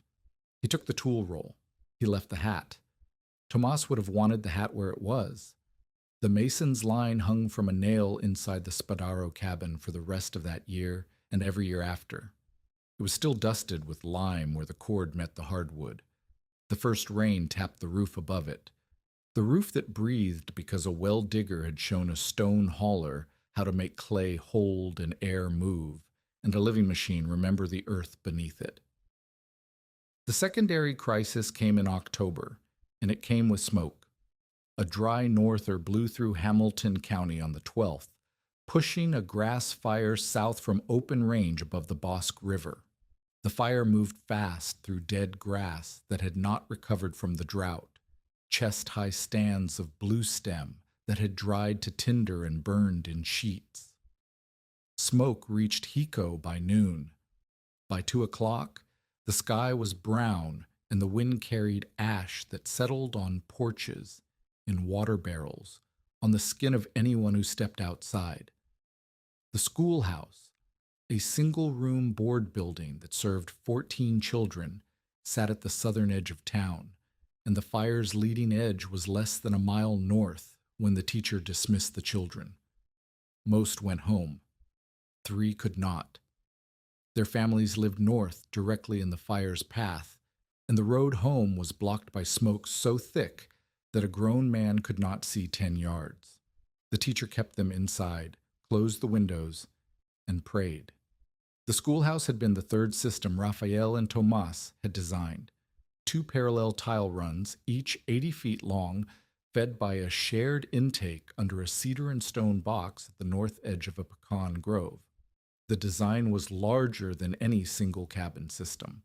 Tomas had insisted on 2 runs because one pipe could not temper enough air for 14 children and a teacher, and the intake was screened, curbed, and fitted with a hinged cedar lid that could be closed if needed. Raphael arrived at the schoolhouse on foot, running through smoke that burned his eyes and turned his breath to coughing.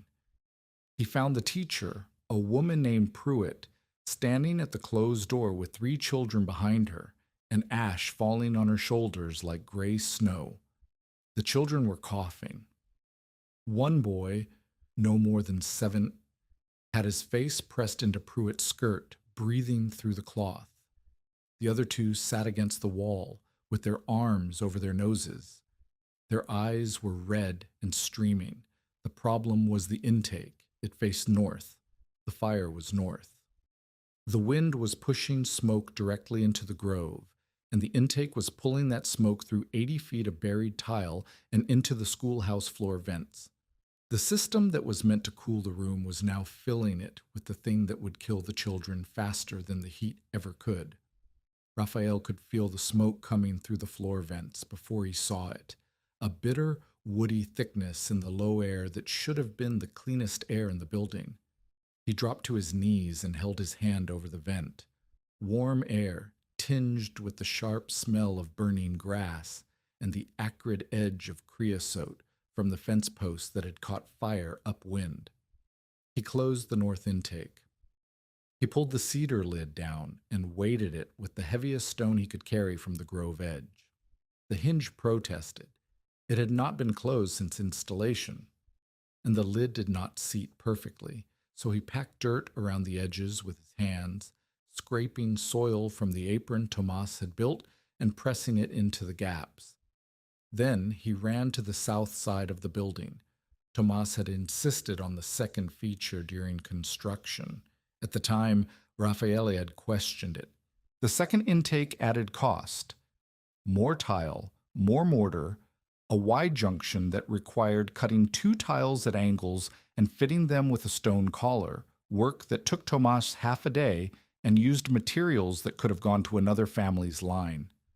Raphael had said, "No one will need 2 intakes." Tomas had said, "The wind does not always come from the direction you planned for. Build a second mouth." They had argued. Tomas had won, the way he always won arguments about underground work, by being right about something that had not happened yet. Raphael opened the south intake. He pulled the cap, cleared the screen of leaves and ash, and draped a piece of wet sacking over the slats. Tomas's method for filtering dust adapted now for smoke. The wet cloth would catch the heaviest particles. It would not make the air clean. It would make it breathable. Inside the schoolhouse, the floor vent shifted. The north-fed smoke thinned as the closed intake stopped pulling. The south-fed air began to move, filtered through wet sacking, drawn through buried tile, tempered by earth that did not know there was a fire above it. The air was not fresh. It smelled of damp burlap and clay and the faint mineral tang of limestone. But it did not carry the thick, choking smoke that was pressing against the windows. If this story reminds you why preparation matters before the crisis arrives, share it with someone who understands what it means to build before anyone believes you. Raphael told the children to lie on the floor near the vents. The teacher kept them low, their faces near the boards, breathing air that moved slowly, but moved. The fire passed within a quarter mile of the schoolhouse. It burned the fence line and a hay shed and a stand of dead oats. It did not reach the building. But the smoke lasted 2 more hours, and during those 2 hours, the 3 children and the teacher breathed through the floor because a dead man had insisted on a second mouth. When the smoke cleared and the parents came, the teacher told them what had happened. She told them about the closed intake and the wet sacking and the air that came through the floor. She told them that Raffaele Spadaro had arrived when the smoke was at its worst and had known exactly what to do because the man who built the system had planned for the thing that went wrong. The parents who heard this told other parents. The story traveled the way all stories travel in small communities, reshaped, compressed, improved in some details and reduced in others, but carrying the same core. The man with the ditch had saved the schoolhouse children, and the ditch was not a ditch at all, but a lung built under the ground. Wade Briscoe heard it at the mercantile. He said nothing. He closed the ledger he had been writing in and looked out the window at the smoke still hanging in the air above the tree line, and for the first time since Raphael had refused to sell back the claim, Wade's expression held something other than calculation. It held the beginning of the understanding that he had misjudged not just a method, but a man, and that the misjudgment was becoming public in ways his ledger could not correct. By the end of October, Raphael had marked or helped dig lines for 5 households: Adeline Voss, Orrin Pledger, Collis Hart, a widow named Pruitt, the same teacher who had sheltered the children, who wanted a line for her own cabin, and Bostic himself, who paid for his own tile and dug the first 20 feet by hand before his knees made him stop and he sent Deal and Sandifer to finish. Each system was different. Adeline's was 60 feet, shallow, stone-lined where tile was unavailable. Orrin's was 70 feet, proper tile, with the horsehair mortar he had mixed himself after Raphael showed him the proportions 3 times. The first 2 batches crumbled because Orrin cut the hair too short and the lime was not slaked long enough. Collis Hart's dugout used the earth walls themselves as thermal mass, with a short tile run feeding a vent below the sleeping platform. Pruitt's was 45 feet, the shortest of any, and it worked only in the early morning, but she said the early morning was enough because that was when she could not sleep and the heat pressed hardest against her thoughts. Not all of them worked equally well. Orrin's trench was too shallow at the cabin end, 4 feet instead of 5.5, because he had hit a root mass he could not cut through and went over it instead of around. The last 15 feet of his pipe sat in warmer earth, and the vent air was 5 degrees warmer than Raphael's at the same time of day. Raphael told him it mattered. Orrin said it mattered less than having no vent at all, and he was right, and Raphael learned from that too, that an imperfect system was better than a perfect plan that never got built. Raphael did not charge anyone. He marked lines, set slopes, checked joints, and taught. He taught Orrin to measure fall with a string and a water level, a straight board with a groove cut along the top, filled with water that showed the tilt. He taught Nino to explain why a sharp elbow in the pipe steals draft, because the air has to change direction and loses momentum against the inside wall, and lost momentum means less pull through the system. He let Rosa check the floor vent with a thread tied to a splinter, watching it flutter when the draft moved and hang still when it did not. Rosa could tell by the flutter's speed whether the intake screen needed cleaning, and she checked every morning before breakfast without being asked. He was becoming what Tomas had been to him, not a genius, not an inventor, a man who knew one thing deeply enough to pass it forward, and who understood that the knowing was worth more than the keeping. When he stood at the edge of someone's marked trench line and explained why the intake needed shade and the pipe needed slope and the joints needed horsehair, he heard Thomas's voice underneath his own. Not the words exactly, but the patience, the specificity, the insistence that every detail mattered because underground work punished laziness in ways you could not see until the damage was done. But Wade still held the land note, and Wade still held Lucia's earrings. And the first payment was overdue by 6 weeks, and the interest Wade was calculating in his private ledger was growing in ways that Raphael could not see and could not dispute. Wade had said nothing about the payment since the fire. He had not sent a man to collect. He had not posted a notice. The silence was worse than a demand because it meant Wade was waiting, and a man like Wade waited only when he believed the waiting would make the final number larger. The ditch had saved his family. It had saved Mabel Pledger and Jory Tatum and 3 school children and a teacher. It had changed how 5 households breathed through the worst summer in Hamilton County's short memory. But the man who owned the paper on the land where the first ditch began had not yet decided what that paper was worth. And when he did decide, Raffaele would have nothing to offer but the knowledge in his hands and the community that had begun to depend on it. Whether that was currency or nothing was a question only Wade could answer, and Wade was not talking.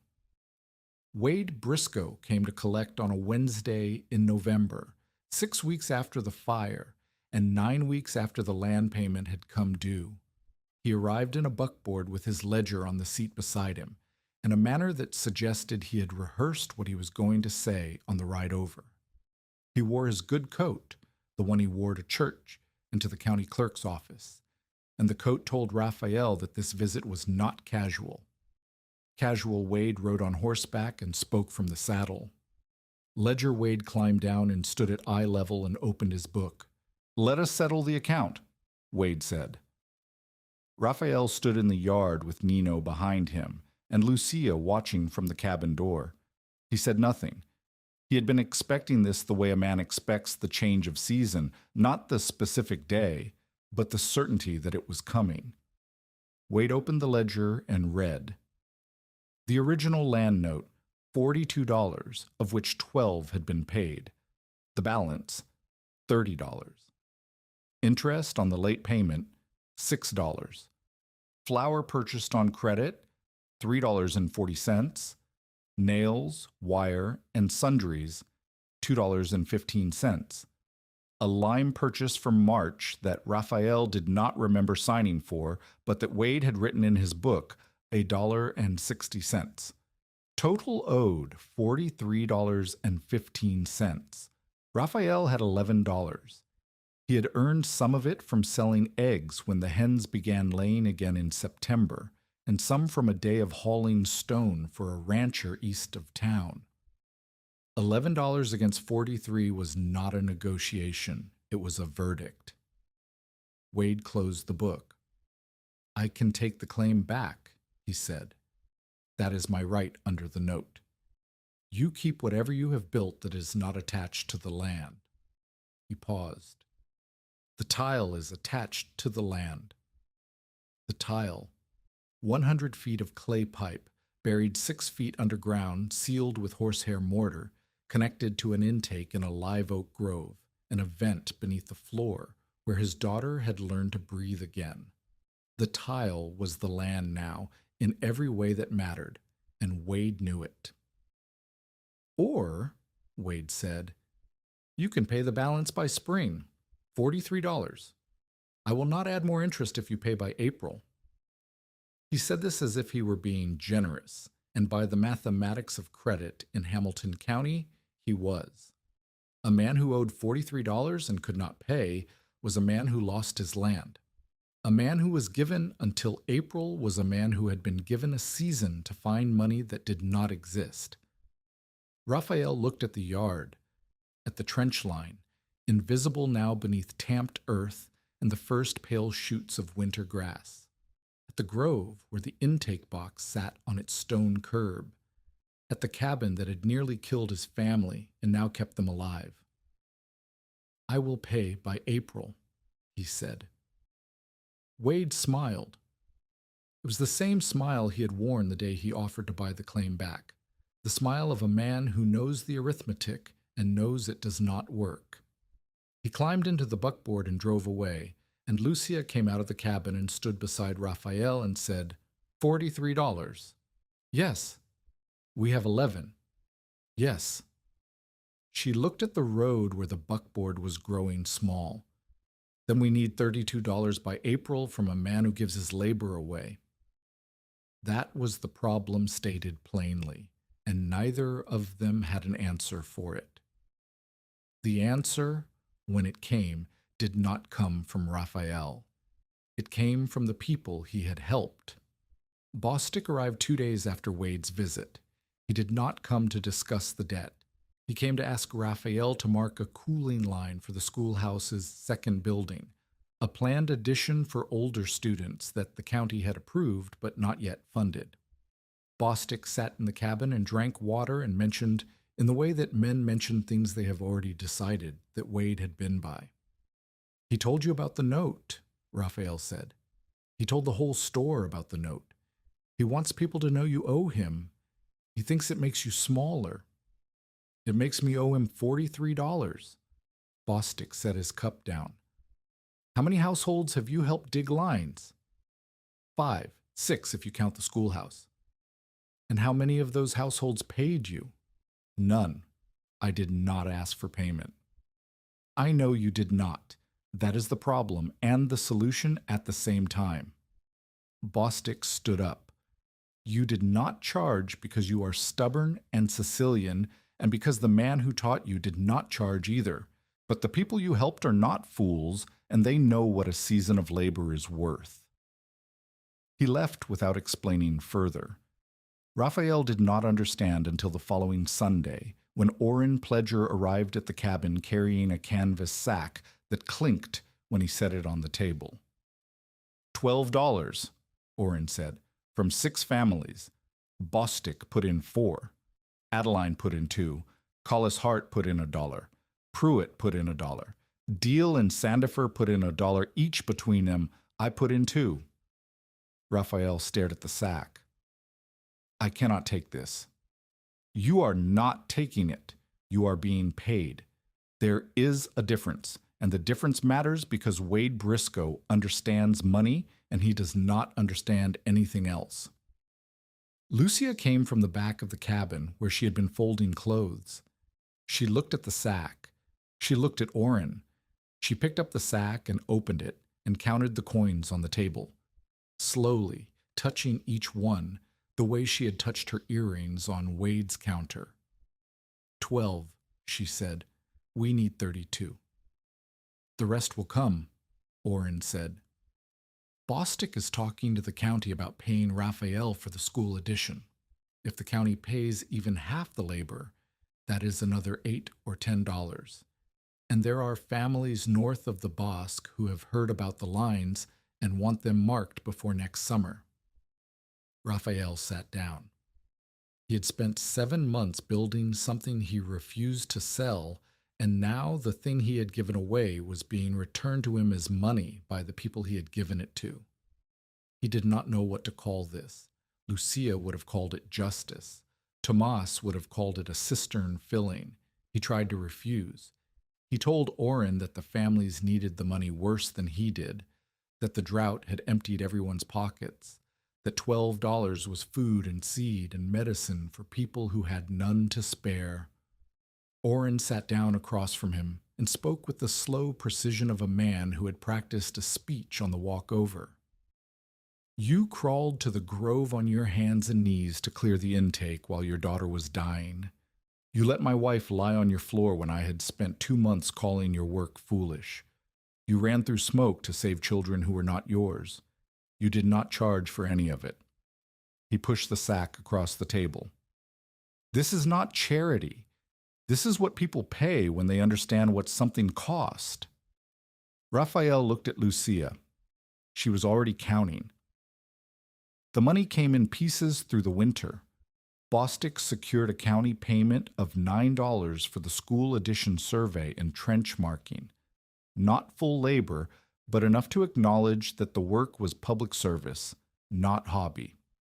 He had stood in front of the school trustees and explained what a cooling line was, how it worked, and what it had done during the fire, and the trustees had voted the payment over the objection of one member who said the county should not pay for holes in the ground. 3 families north of the Bosque sent word through Orrin that they wanted lines marked in the spring, and each offered between $2 and $4 depending on the length and their means. A rancher near Meridian who had heard about the schoolhouse fire sent $1.50 by mail with a note that said only, "For the man who built the lung." By February, Raphael had $31. He needed 12 more. Lucia solved it. She had been keeping a ledger of her own, not a debt ledger like Wade's, but a labor ledger, tracking which families needed help first, which had infants or elderly members, which could wait until the heat returned, and which could not. She had organized the spring work into a sequence: sick and elderly first, then families with infants, then larger structures like barns and storerooms. She had also been collecting payment promises, not demands, but agreements offered by the families themselves, written on scraps of paper and pencil, and signed with names or marks, and kept in a tin box under the bed. She took the tin box to Bostic and showed him the ledger and the promises.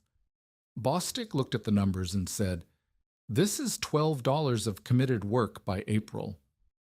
13, Lucia said. Mrs. Hart added $1 for the dugout extension. "You kept better books than Wade Briscoe," Bostic said. "I keep honest books," Lucia replied. "That is not the same as better. It is easier." Bostic rode to Wade's store that afternoon. He did not go alone. He brought Orrin, Adeline Voss, and the school trustee, a man named Whitfield who had children in the schoolhouse and opinions about men who profited from other men's debts. They walked into the mercantile together, and the sound of 4 people entering a store with purpose is different from the sound of 4 people entering to shop. Wade noticed. He set down the bolt of cloth he had been measuring and came to the counter. They did not threaten Wade. They did not need to. They stood in his store. Bostic at the counter, Orrin to his left, Adeline behind them with her hands folded, Whitfield by the door as if guarding it, and Bostic laid out the accounting. $31 in hand, $13 committed by families who had signed their names. Total, $44, one more than the balance, payment by April as agreed, with the committed dollars delivered as the work was completed. Wade looked at the ledger. Lucia's ledger, not his own, smaller, and written in a hand that was careful where his was careless. He looked at the people standing in his store. He looked at Bostic, who had once dismissed the ditch and now stood guaranteeing the man who dug it.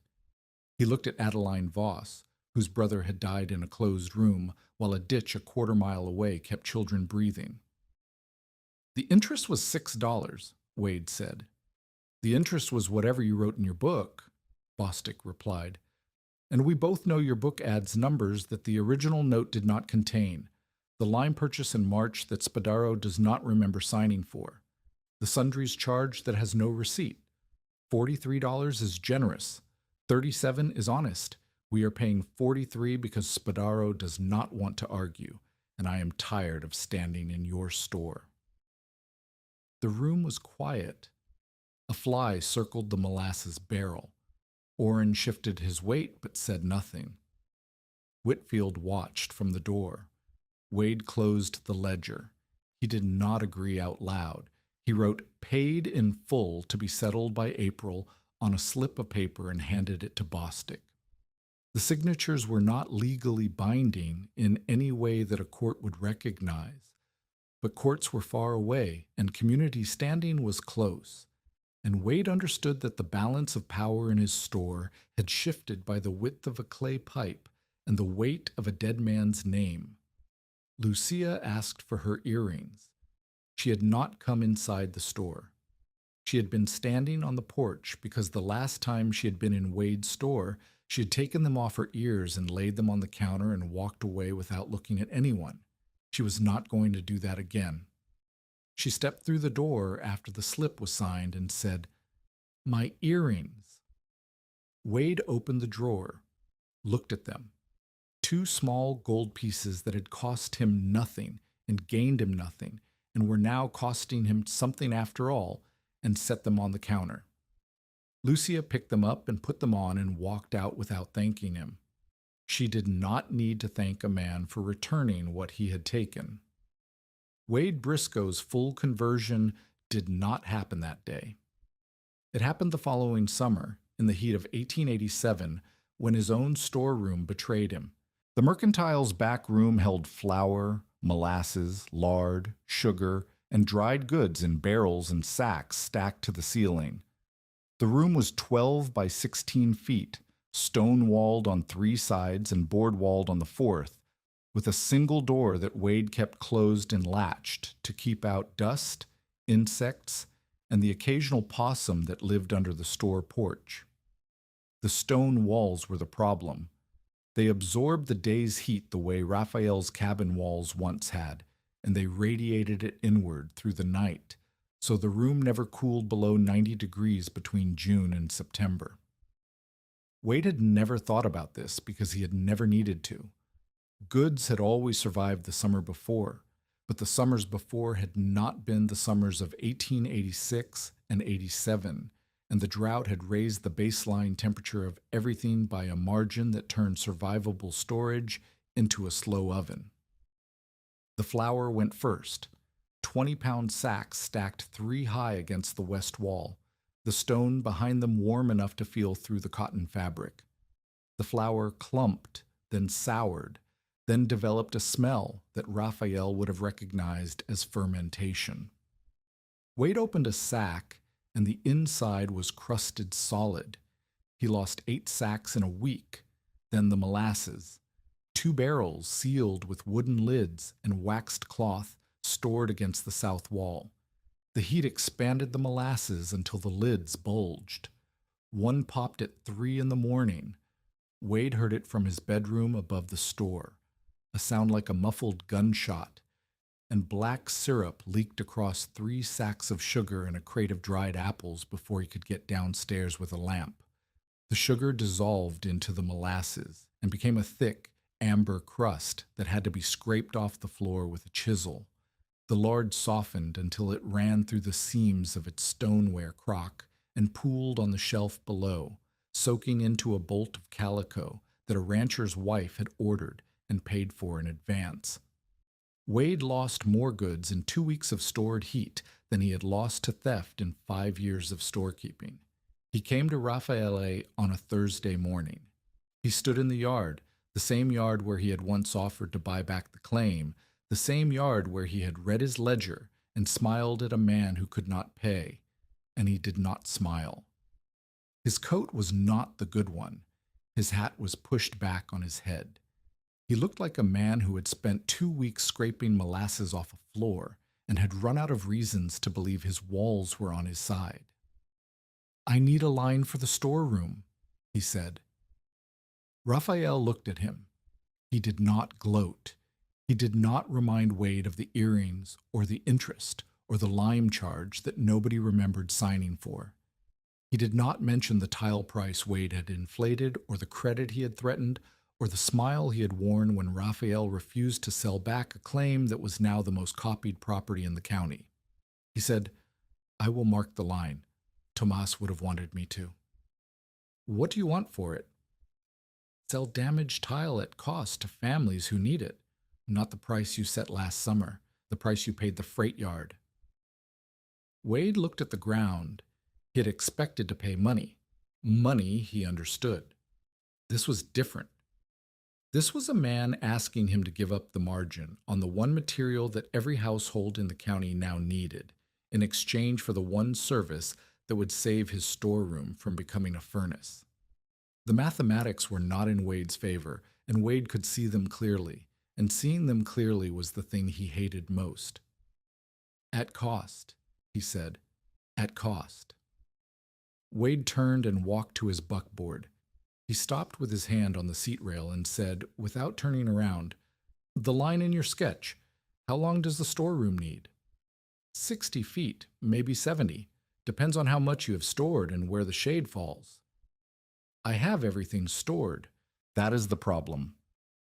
He climbed up and drove away, and Raphael stood in the yard and thought about Tomas, who would have said something dry and precise about a storekeeper who finally understood that a building is not a box but a body, and a body that cannot breathe will rot from the inside.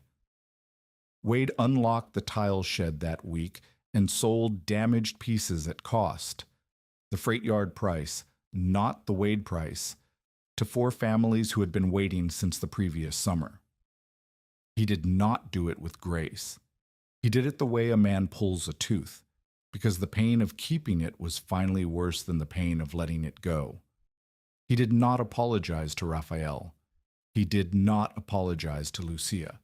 He did not mention the earrings, or the interest, or the lime. But he unlocked the shed, and the shed stayed unlocked, and that was enough. By the second summer, the method had its own life. 9 cabins had some version of the underground airline, 1 schoolhouse, Wade's mercantile storeroom, a half-built church that the congregation had dug a short line for after the pastor fainted during a July sermon. Not all of them worked equally well. Some were too short, 30 feet of pipe in shallow soil that warmed by mid-morning and delivered air barely different from the room. Some clogged because the owners did not clean the intake or check the joints. One collapsed entirely when a mule stepped through the backfill where the earth had not been tamped hard enough. Raffaele fixed what he could and taught people to fix what he could not reach. He made Oren responsible for the north of Bosque lines. Oren, who had called it a ditch for wind, now walked property lines with a knotted rope and a water level, and explained to strangers why the intake needed shade. He trained Nino to set slope with the mason's line and check joints with the trowel Tomas had carried in his canvas roll.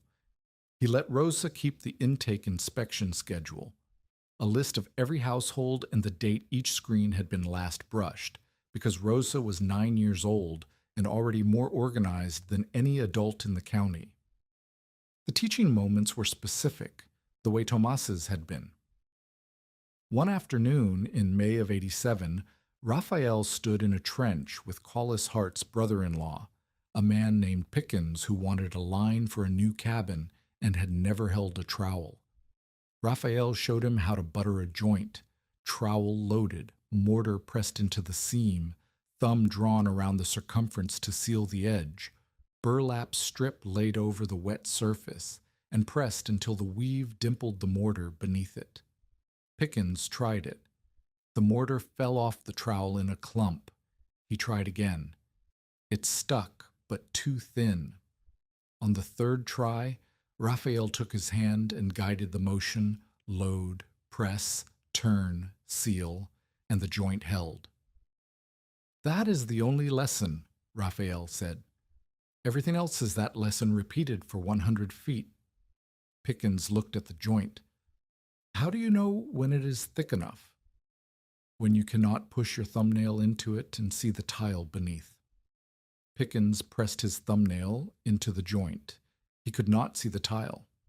He nodded and loaded the trowel again. By evening, he had sealed 14 joints on his own, and 3 of them were good enough that Raffaele did not touch them, and 11 of them needed reworking, and the reworking was the teaching. He discovered the limits of the method and did not pretend they were not there. A 40-foot line in sandy soil gave almost nothing by afternoon. A line running east-west instead of north-south performed differently because the grove shade shifted with the season. A line too close to a well drew damp air that smelled of iron and left rust stains on the floor vent. One family built their intake in a low spot, and the first heavy rain flooded the pipe with mud. Exactly the failure Tomas had warned against.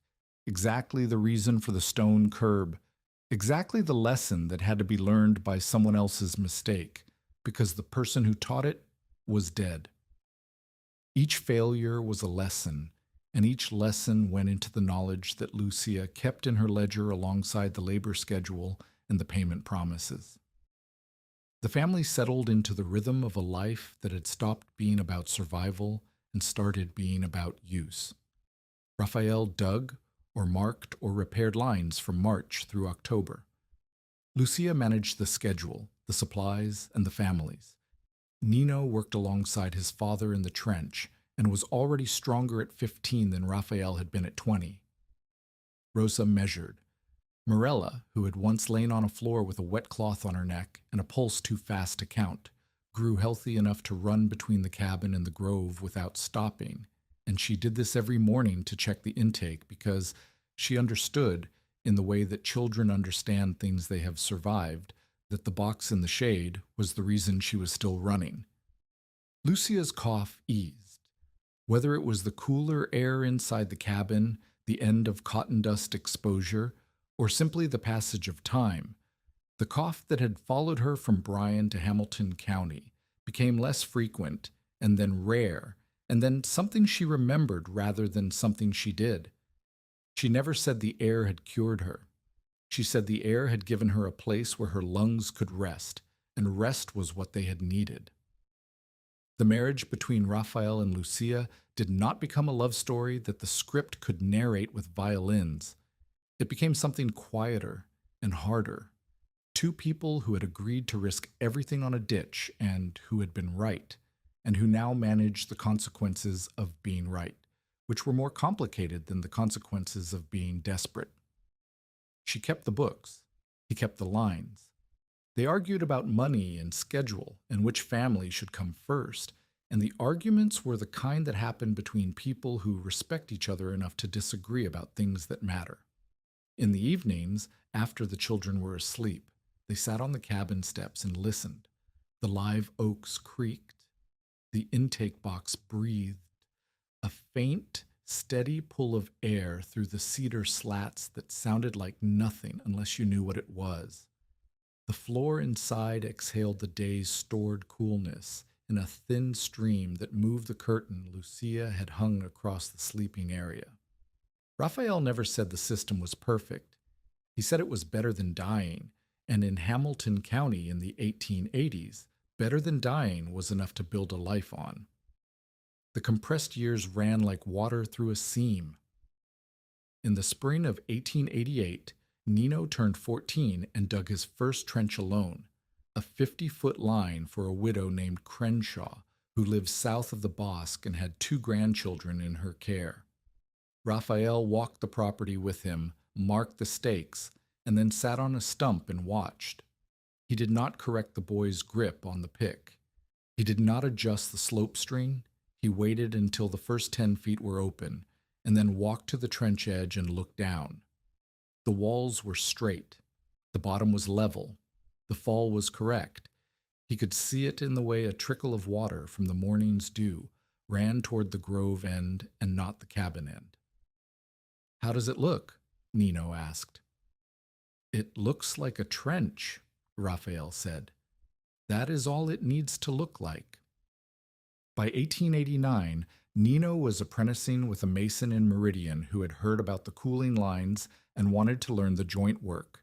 The mason paid him $1 a week in meals, and Nino came home on Saturdays with mortar under his fingernails and questions about lime ratios that Raffaele answered the way Tomas had answered them, by mixing a batch and making the boy test it with his thumb.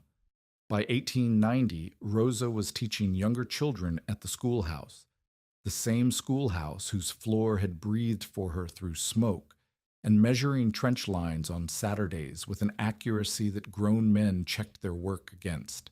She had inherited Lucia's precision with numbers and Raffaele's patience with measurement, and the combination made her the most reliable surveyor of cooling lines in the county, a fact that amused no one more than Bostic, who said he had never been outmeasured by a 13-year-old and did not intend to start admitting it now.